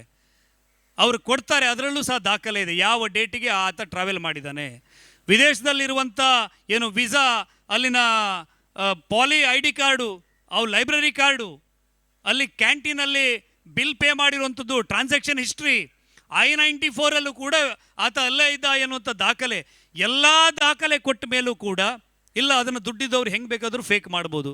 ಅಲ್ಲ ಸ್ವಾಮಿ, ಈ ದೇಶದಲ್ಲಿ ದುಡ್ಡಿದ್ದವ್ರಿಗೆ ಶಿಕ್ಷೆ ಆಗಿಲ್ವಾ? ಆಗಿದ್ರೆ ಈ ರಾಜ್ಯದಲ್ಲಿ ಮುಖ್ಯಮಂತ್ರಿ ಆಗಿದ್ದವರು ಕೂಡ ಜೈಲಿಗೆ ಹೋಗಿದ್ದಾರೆ. ಜನಾರ್ದನ್ ರೆಡ್ಡಿ ಅಂತವ್ರು ಕೂಡ ಜೈಲಿಗೆ ಹೋಗಿದ್ದಾರೆ. ದುಡ್ಡಿದ ತಕ್ಷಣ ಯಾರು ಕೂಡ ಈ ಕಾನೂನಿಗಿಂತ ದೊಡ್ಡವರು ಯಾರು ಈ ದೇಶದಲ್ಲಿ ಇಲ್ಲ. ಈ ಥರ ಜನರಿಗೆ ಸುಳ್ಳನ್ನು ಹೇಳಬಹುದೇ ಹೊರತು ಸಾಕ್ಷಿಯನ್ನು ಕೊಡಿ ಅಂತ ಹೇಳಿದ್ರೆ ಅವ್ರ ಹತ್ರ ಸಾಕ್ಷಿ ಇಲ್ಲ. ಒಂದು ಸೋಷಿಯಲ್ ಮೀಡಿಯಾದಲ್ಲಿ ಮೊಬೈಲನ್ನು ಒಂದು ಸಭೆಯಲ್ಲಿ ಮಟ್ಟಣ್ಣನವರು ಹೇಳ್ತಾರೆ, ನನ್ನ ಹತ್ರ ಇಲ್ಲೇ ಇದೆ ಸಾಕ್ಷಿ ಕೊಡ್ತೇನೆ ಅಂಥೇಳಿ. ಒಂದು ಚಾನಲ್ ಮುಂದೆ ಬಿಡುಗಡೆ ಮಾಡ್ತೀನಿ ಅಂತ ಹೇಳಿದರು. ಒಂದು 10 ವೇದಿಕೆಯಲ್ಲಿ ಸಾಕ್ಷಿ ಕೊಡ್ತೇನೆ ಅಂತ ಹೇಳಿದರು. ನ್ಯೂಯಾರ್ಕ್ ಯೂನಿವರ್ಸಿಟಿಗೆ ಧರ್ಮಸ್ಥಳದವ್ರದ್ದು ಇನ್ವೆಸ್ಟ್ಮೆಂಟ್ ಇದೆ ಅಂತ ಹೇಳಿದರು. ನೀವು ಆ ದಾಖಲೆಯನ್ನು ಕೊಡಿ, ನಾನು ನಿಮ್ಮ ಜೊತೆ ಬಂದು ಜಿದ್ದಕ್ಕೆ ನಿಲ್ತೀನಿ ಅಂತ ಹೇಳಿದೆ. ಇವತ್ತಿನ ತನಕ ಅವರು ಸಾಕ್ಷಿಯನ್ನು ಕೊಡಲಿಲ್ಲ. ಅಂತ ಹೇಳಿದರೆ ಇವರು ಹೇಳಿರುವಂಥದ್ದು, ಮಾಡ್ತಾ ಇರುವಂಥದ್ದು ಎಲ್ಲವೂ ಕೂಡ ಒಂದು ಷಡ್ಯಂತ್ರದ ಭಾಗವಾಗಿ ನಮ್ಮ ಧರ್ಮಸಂಸ್ಥೆಯ ಧರ್ಮಾಧಿಕಾರಿಗಳ ವಿರುದ್ಧ, ಧಾರ್ಮಿಕ ಶ್ರದ್ಧಾ ಕೇಂದ್ರದ ವಿರುದ್ಧ ಮಾಡಿರುವಂಥ ಒಂದು ದಾಳಿ. ಒಡನಾಡಿ ಸ್ಟ್ಯಾನ್ಲಿ ಅಂಥೇಳಿ ಒಬ್ಬ ವ್ಯಕ್ತಿ ಬರ್ತಾನೆ. ಆತನ ಜಲದರ್ಶಿನಿ ಭವನದಲ್ಲಿ ನಾನು ಮಹೇಶ್ ಶೆಟ್ಟಿ ತಿಮ್ಮರೋಡಿ ಅವ್ರನ್ನ ಇಂಟರ್ವ್ಯೂ ಕೊಡಿ ಅಂತೇಳಿ ಕೇಳಿದಾಗ ನಾನು ಊರಲ್ಲಿಲ್ಲ, ನಾನು ಮೈಸೂರಲ್ಲಿದ್ದೀನಿ ಅಂತ ಹೇಳ್ತಾರೆ. ನಮ್ಮ ಸ್ನೇಹಿತರ ಜೊತೆ ನಾನು ಮೈಸೂರಿಗೆ ಹೊರಡ್ತೀನಿ, ಧರ್ಮಸ್ಥಳ ಬೆಳ್ತಂಗಡಿಯಿಂದ ಡೈರೆಕ್ಟ್ ಮೈಸೂರು ಕೂರ್ಗ್ ಮೇಲೆ ಹೋಗಿದ್ದು ನಾವು. ಮೈಸೂರಿಗೆ ಹೋಗಿ ಅಲ್ಲಿ ಒಂದು ಮೀಟಿಂಗ್ ಆಗ್ತಾಯಿದೆ ಅಂಥೇಳಿ, ನಾವು ಮಹೇಶ್ ಅಣ್ಣನ ಕಡೆಯವರು ಅಂತೇಳಿ ನಾನು ಒಳಗಡೆ ಹೋಗಿ ಕೂತ್ಕೊಳ್ತೀನಿ.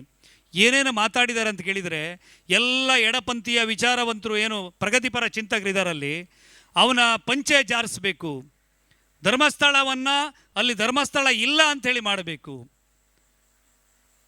ಎಷ್ಟು ಅಲ್ಲಿರುವಂಥ ಎಲ್ಲ ಚಿನ್ನಾಭರಣಗಳನ್ನು ಸರ್ಕಾರ ವಶಕ್ಕೆ ಪಡಿಬೇಕು, ವೀರೇಂದ್ರ ಹೆಗಡೆಯನ್ನು ಜೈಲಿಗೆ ಹಾಕಿಸಬೇಕು. ಇದು ಸೌಜನ್ಯ ಎನ್ನುವಂಥ ಒಳ್ಳೆಯ ಕೆಲಸ ಮಾಡಿದರೆ ಮಹೇಶ್ ಶೆಟ್ಟರೆ. ಈ ನಿಮ್ಮ ಕರಾವಳಿಯಲ್ಲಿ ಹೆಣ್ಣು ಮಗುವಿನ ವಿಷಯದಲ್ಲಿ 2-3 ಜನ MLA ಆಗಿದ್ದಾರೆ. ಈ ಸೌಜನ್ಯ ಹೆಸರಲ್ಲೇ ನಾವು ಧರ್ಮಸ್ಥಳವನ್ನು ಒಡಿಬೇಕು ಅಂತ ಹೇಳಿದ್ದಾರೆ, ನನ್ನ ಎದುರೇ ಹೇಳಿದ್ದಾರೆ. ನಾನು ಅದನ್ನು ಬಂದು ಲೈವಲ್ಲಿ ಧರ್ಮಸ್ಥಳವನ್ನು ಹಂದಿ ಹೊಡೆದಂಗೆ ಹೊಡಿತೀವಿ ಅಂತೇಳಿ ಒಡನಾಡಿ ಸ್ಟ್ಯಾನ್ಲಿ ಹೇಳಿರೋದನ್ನು ಲೈವಲ್ಲಿ ಹೇಳಿ ಅದರ ನಂತರ ಅದು ಭಾಳ ದೊಡ್ಡ ಚರ್ಚೆ ಕಾರಣ ಆಯಿತು. ಈ ಒಡನಾಡಿ ಸ್ಟ್ಯಾನ್ಲಿ ಬಂದು ಮರುದಿನ ಒಂದು ಸ್ಟೇಟ್ಮೆಂಟ್ ಕೊಟ್ಟ, ನಾನು ಹಂದಿ ಹೊಡೆದಂಗೆ ಹೊಡಿತೀನಿ ಅಂತ ಹೇಳಿದ್ದು ಹೌದು, ಆದರೆ ಅದು ಯುದ್ಧ ನೀತಿಯ ಬಗ್ಗೆ ನಾನು ಹೇಳಿರುವಂಥದ್ದು ಅಂತೇಳಿ ಹೇಳ್ತಾನೆ. ಒಬ್ಬ ಕ್ರಿಶ್ಚಿಯನ್ ಮಿಷನರಿ ನಮ್ಮ ದೇವಸ್ಥಾನವನ್ನು ಹೊಡಿತೀನಿ ಅಂತ ಹೇಳ್ತಾನೆ. ಅಜ್ಮೀರ್ ದರ್ಗಾ ವಂಡರ್ಫುಲ್ ಅಂತೇಳಿ ಹೇಳಿದಂಥ ಒಬ್ಬ ಮೊಹಮ್ಮದ್ ಸಮೀರ್ ಬಂದು ಧರ್ಮಸ್ಥಳವನ್ನು ಅಲ್ಲಿ ಧರ್ಮಾಧಿಕಾರಿಗಳನ್ನು ಜೈಲಿಗೆ ಹಾಕಿಸಿ ಅಂತ ಹೇಳ್ತಾನೆ. ನಾವು ಫೇಸ್ಬುಕ್ನಲ್ಲಿ ಅದನ್ನು ಎಲ್ರಿಗೂ ಶೇರ್ ಮಾಡ್ತಾ ಇಲ್ಲಿ ಕೂತಿದ್ದೀವಿ. ಯಾರಾದರೂ ಒಂದು ದಿವಸ ಸತ್ಯ ಅಂಥೇಳಿ ನೀವು ಕೇಳಿದ್ದೀರಾ? ಅದ್ರ ಬಗ್ಗೆ ತಿಳ್ಕೊಳ್ಳಿಕ್ಕೆ ಪ್ರಯತ್ನ ಮಾಡಿದರೆ ಮಾಡಲಿಲ್ಲ. ಫೇಸ್ಬುಕ್ನಲ್ಲಿ ಕಲರ್ AI ವಿಡಿಯೋ ಮಾಡಿ ಅವರು ಹರಿಯಬಿಟ್ಟಿದ್ದೇ ಸತ್ಯ. ಹಾಗಿದ್ರೆ ಸಿನಿಮಾ ಆಗತ್ತೆ, ನೀವು ಸಿನಿಮಾ ನೋಡುವಾಗ ನಿಮಗೆ ಅಲ್ಲಿ ಒಂದು ಅತ್ಯಾಚಾರ ಆಗುವಾಗ ಕಣ್ಣೀರು ಬರುತ್ತೆ. ಹಾಗಿದ್ರೆ ಅಲ್ಲಿ ನಿಜವಾಗಿಯೂ ಅತ್ಯಾಚಾರ ಆಗಿರ್ತದ? ಆಗಿರೋದಿಲ್ಲ. ಆ ಸಿನಿಮಾದ ಆ ಸನ್ನಿವೇಶ ಮಾತ್ರ ನಿಮಗೆ ಅದು ಆ ಹುಡುಗಿ ಮೇಲೆ ಈ ಥರ ದೌರ್ಜನ್ಯ ಆಗಬಾರ್ದು ಅನ್ನೋ ಭಾವನೆಯನ್ನು ಹುಟ್ಟಿಸುತ್ತೆ. ಆ ರೀತಿ ಇವರು ಕಲರ್ಫುಲ್ ಕಥೆಯನ್ನು ಹೇಳಿ ನಮ್ಮ ಹಿಂದೂಗಳನ್ನೇ ಭಾವನಾತ್ಮಕವಾಗಿ ಸೆಳೆದು ನಮ್ಮ ಧರ್ಮಸ್ಥಳದ ವಿರುದ್ಧ, ನಮ್ಮ ಅಣ್ಣಪ್ಪ ಸ್ವಾಮಿಯ ವಿರುದ್ಧ ಎತ್ತಿ ಕಟ್ಟಿದ್ರಲ್ಲ. ನಿನ್ನೆ ಸ್ನೇಹಿತರೊಬ್ಬರು ನನಗೆ ಹೇಳಿದರು, ನಾವು ಧರ್ಮಸ್ಥಳಕ್ಕೆ ಹೋಗಿ ತಪ್ಪು ಕಾಣಿಕೆ ಹಾಕಿ ಬರಬೇಕು ಅಂತೇಳಿ. ನನ್ನ ಸಮಯದ ಮಿತಿಯನ್ನು ನೀವು ನೆನಪಿಸಬೇಕು. ಮುಗಿದ್ರೆ ನಾನು ನಿಲ್ಲಿಸ್ತೇನೆ. ಯಾಕೆ ತಪ್ಪು ಕಾಣಿಕೆ ಹಾಕಬೇಕು? ನಾವೆಲ್ಲ ಸತ್ಯದ ಪರವಾಗಿ ನಿಂತಿದ್ದೇವೆ ಅಂತ ಹೇಳ್ತೀನಿ ನಾನು. ಅವ್ರು ಹೇಳ್ತಾರೆ, ಧರ್ಮಸ್ಥಳದ ಮಂಜುನಾಥ ಸ್ವಾಮಿಯ ಬಗ್ಗೆ, ವೀರೇಂದ್ರ ಹೆಗ್ಗಡೆಯವರ ಬಗ್ಗೆ ಈ ರೀತಿ ಅಪವಾದವನ್ನು ಹಾಕಿರೋದನ್ನು ನಾವು ಕೇಳಿಸ್ಕೊಂಡಿದ್ದೀವಿ. ಆ ಕೇಳಿದ ಪ್ರಾಯಶ್ಚಿತ್ತಕ್ಕಾದರೂ ನಾವು ಧರ್ಮಸ್ಥಳಕ್ಕೆ ಹೋಗಿ ತಪ್ಪು ಕಾಣಿಕೆಯನ್ನು ಹಾಕಿ ಬರಬೇಕು ಅಂತೇಳಿ. ಅಲ್ಲ ಸ್ವಾಮಿ, ನಮ್ಮ ಇಡೀ ಕರಾವಳಿಯ ಉದ್ದಕ್ಕೂ ಇರುವ ಭಜನಾ ಮಂದಿರಗಳಿಗೆ ವೀರೇಂದ್ರ ಹೆಗ್ಗಡೆಯವರು ದುಡ್ಡು ಮಾಡೋದಾಗಿದ್ದರೆ ಹೇಳ್ತೀನಿ, 3800 ಎಕರೆ ಜಾಗವನ್ನು ಯಾಕೆ ಬಡವರಿಗೆ ಹಂಚಬೇಕಿತ್ತವರು? 200-300 ಏನು ಕುಸಿದು ಬಿದ್ದಂಥ ದೇವಸ್ಥಾನಗಳನ್ನು ಧರ್ಮೋತ್ಥಾನ ಟ್ರಸ್ಟ್ಗಳ ಮೂಲಕ ಪುನರುತ್ಥಾನ ಮಾಡಿಕೊಟ್ರು. 10,000 ಹಿಂದೂ ಧಾರ್ಮಿಕ ಶ್ರದ್ಧಾ ಕೇಂದ್ರಗಳಿಗೆ ಲಕ್ಷಗಟ್ಟಲೆ ಹಣವನ್ನು ಕಳಿಸಿಕೊಟ್ರು. ನಮ್ಮ ಭಾಗದಲ್ಲಿ ಎಷ್ಟೋ ತಾಯಂದರು ಒಂದು ಚಿನ್ನದ ಕರಿಮಣಿಯನ್ನು ಮಾಡಿ ಹಾಕ್ಕೊಂಡಿದ್ದರೆ ಧರ್ಮಸ್ಥಳದ ಗ್ರಾಮಾಭಿವೃದ್ಧಿ ಯೋಜನೆಯಲ್ಲಿ ಸಾಲ ಮಾಡಿ ತಂದು ಹಾಕ್ಕೊಂಡಿದ್ದಾರೆ. ನಮ್ಮ ಊರಿನ ಹೆಂಗಸರು ಗಂಡ ದುಡಿದು ಕೊಡದೇ ಇದ್ದರೂ ಕೂಡ ನನ್ನ ಮಗನನ್ನು ಡಾಕ್ಟರ್ ಮಾಡ್ತೀನಿ, ಎಂಜಿನಿಯರ್ ಮಾಡ್ತೀನಿ ಅಂಥೇಳಿ ನಂಬಿಕೆ ಇಟ್ಟುಕೊಂಡು ದುಡಿದದ್ದಿದ್ದರೆ, ಆ ವಿಶ್ವಾಸವನ್ನು ಇರಿಸ್ಕೊಂಡಿದ್ದಿದ್ರೆ ಧರ್ಮಸ್ಥಳದ ಗ್ರಾಮಾಭಿವೃದ್ಧಿ ಯೋಜನೆಯಿಂದ ಸಾಲವನ್ನು ತಂದು ಓದಿಸಿದಂಥ ಎಷ್ಟೋ ಹೆಣ್ಣು ಮಕ್ಕಳಿದ್ದಾರೆ. ಎಷ್ಟೋ ಜನರು ಕುಡಿದು ಚರಂಡಿಗೆ ಬಿದ್ದವ್ರನ್ನ ಎತ್ಕೊಂಡು ಹೋಗಿ ಮಧ್ಯವರ್ಜನ ಶಿಬಿರಕ್ಕೆ ಸೇರಿಸಿ ಅವರು ಇವತ್ತು ಎಂತೆಂಥ ದೊಡ್ಡ ದೊಡ್ಡ ವ್ಯಕ್ತಿಗಳಾಗಿದ್ದಾರೆ. ಎಷ್ಟೋ ಜನರ ಉದಾಹರಣೆ ನಮ್ಮ ಕಣ್ಣು ಮುಂದಿದೆ. ಅಗತ್ಯ ಇದೆಯಾ? IM ಜಯರಾಮ್ ಶೆಟ್ಟರ್ ಒಂದು ಮಾತು ಹೇಳ್ತಿದ್ರು, ಜನರಿಗೆ ಉಪಕಾರ ಮಾಡೋದು, ಹೆಣಕ್ಕೆ ಶೃಂಗಾರ ಮಾಡೋದು ಎರಡು ಒಂದೇ ಅಂತೇಳಿ. ಇಷ್ಟು ಇಡೀ ತನ್ನ ಬದುಕನ್ನೇ ಸಮಾಜಕ್ಕಾಗಿ ಮೀಸಲಿಟ್ಟಂಥ 78 ವರ್ಷ ಪ್ರಾಯದ ವೀರೇಂದ್ರ ಹೆಗ್ಗಡೆಯವರ ಬಗ್ಗೆ ಬಹಾದಿ ಬೀದಿಯಲ್ಲಿ ಹೋಗುವಂಥ ಕ್ರಿಮಿನಲ್ಗಳು ಗಂಡನ ಮೇಲೆ ಟಾರ್ಗೆಟ್ ಮಾಡಿಸಿ ಅವನ ಬೆತ್ತಲೆ ವಿಡಿಯೋವನ್ನು ಕಳಿಸಿ ತನ್ನ ಗೆಳೆಯನಿಗೆ 1 ಕೋಟಿ ಡಿಮ್ಯಾಂಡ್ ಮಾಡಿ ಗಂಡನಿಗೆ ಬ್ಲ್ಯಾಕ್ ಮೇಲ್ ಮಾಡಿ ದುಡ್ಡು ತರಿಸ್ಕೊಂಡಂಥ ಹೆಂಗಸು ಹೋರಾಟಗಾರ್ತಿ. 6 ಜನ ಗಂಡಸರನ್ನ ಗಂಡನ ಮಾಡಿಕೊಂಡ ಹೆಂಗಸು ಸೌಜನ್ಯ ಹೋರಾಟಗಾರ್ತಿ. ಬಾಂಬ್ ಇಟ್ಟು ಶಾಸಕರ ಭವನದಲ್ಲಿ ಬಾಂಬ್ ಇಟ್ಟು ಅದೆಲ್ಲಾದರೂ ಬ್ಲಾಸ್ಟ್ ಆಗಿದ್ರೆ ಯಾವುದೋ ಪಾಪದವರು ಬಡಪಾಯಿಗಳು ಸಾವಿಗೀಡಾಗ್ತಿದ್ರು. ಹಾಗೆ ಬಾಂಬ್ ಇಟ್ಟಂಥವನು ಸೌಜನ್ಯ ಹೋರಾಟಗಾರ. ಒಬ್ಬ ದರೋಡೆಕೋರ, ಬಾಂಬೆಯಿಂದ ಗಡಿಪಾರಾಗಿ ಬಂದಂಥ ಒಬ್ಬ ರೌಡಿ ಸೌಜನ್ಯ ಹೋರಾಟಗಾರ. ಅವ್ರು ಹೇಳ್ಕೊಂಡಿರೋದು ಮಟ್ಕಾ ಬುಕ್ಕಿ ಕಳ್ಳಬಟ್ಟಿ ಸರಾಯಿ ಮಾಡಿಕೊಂಡಿದ್ದ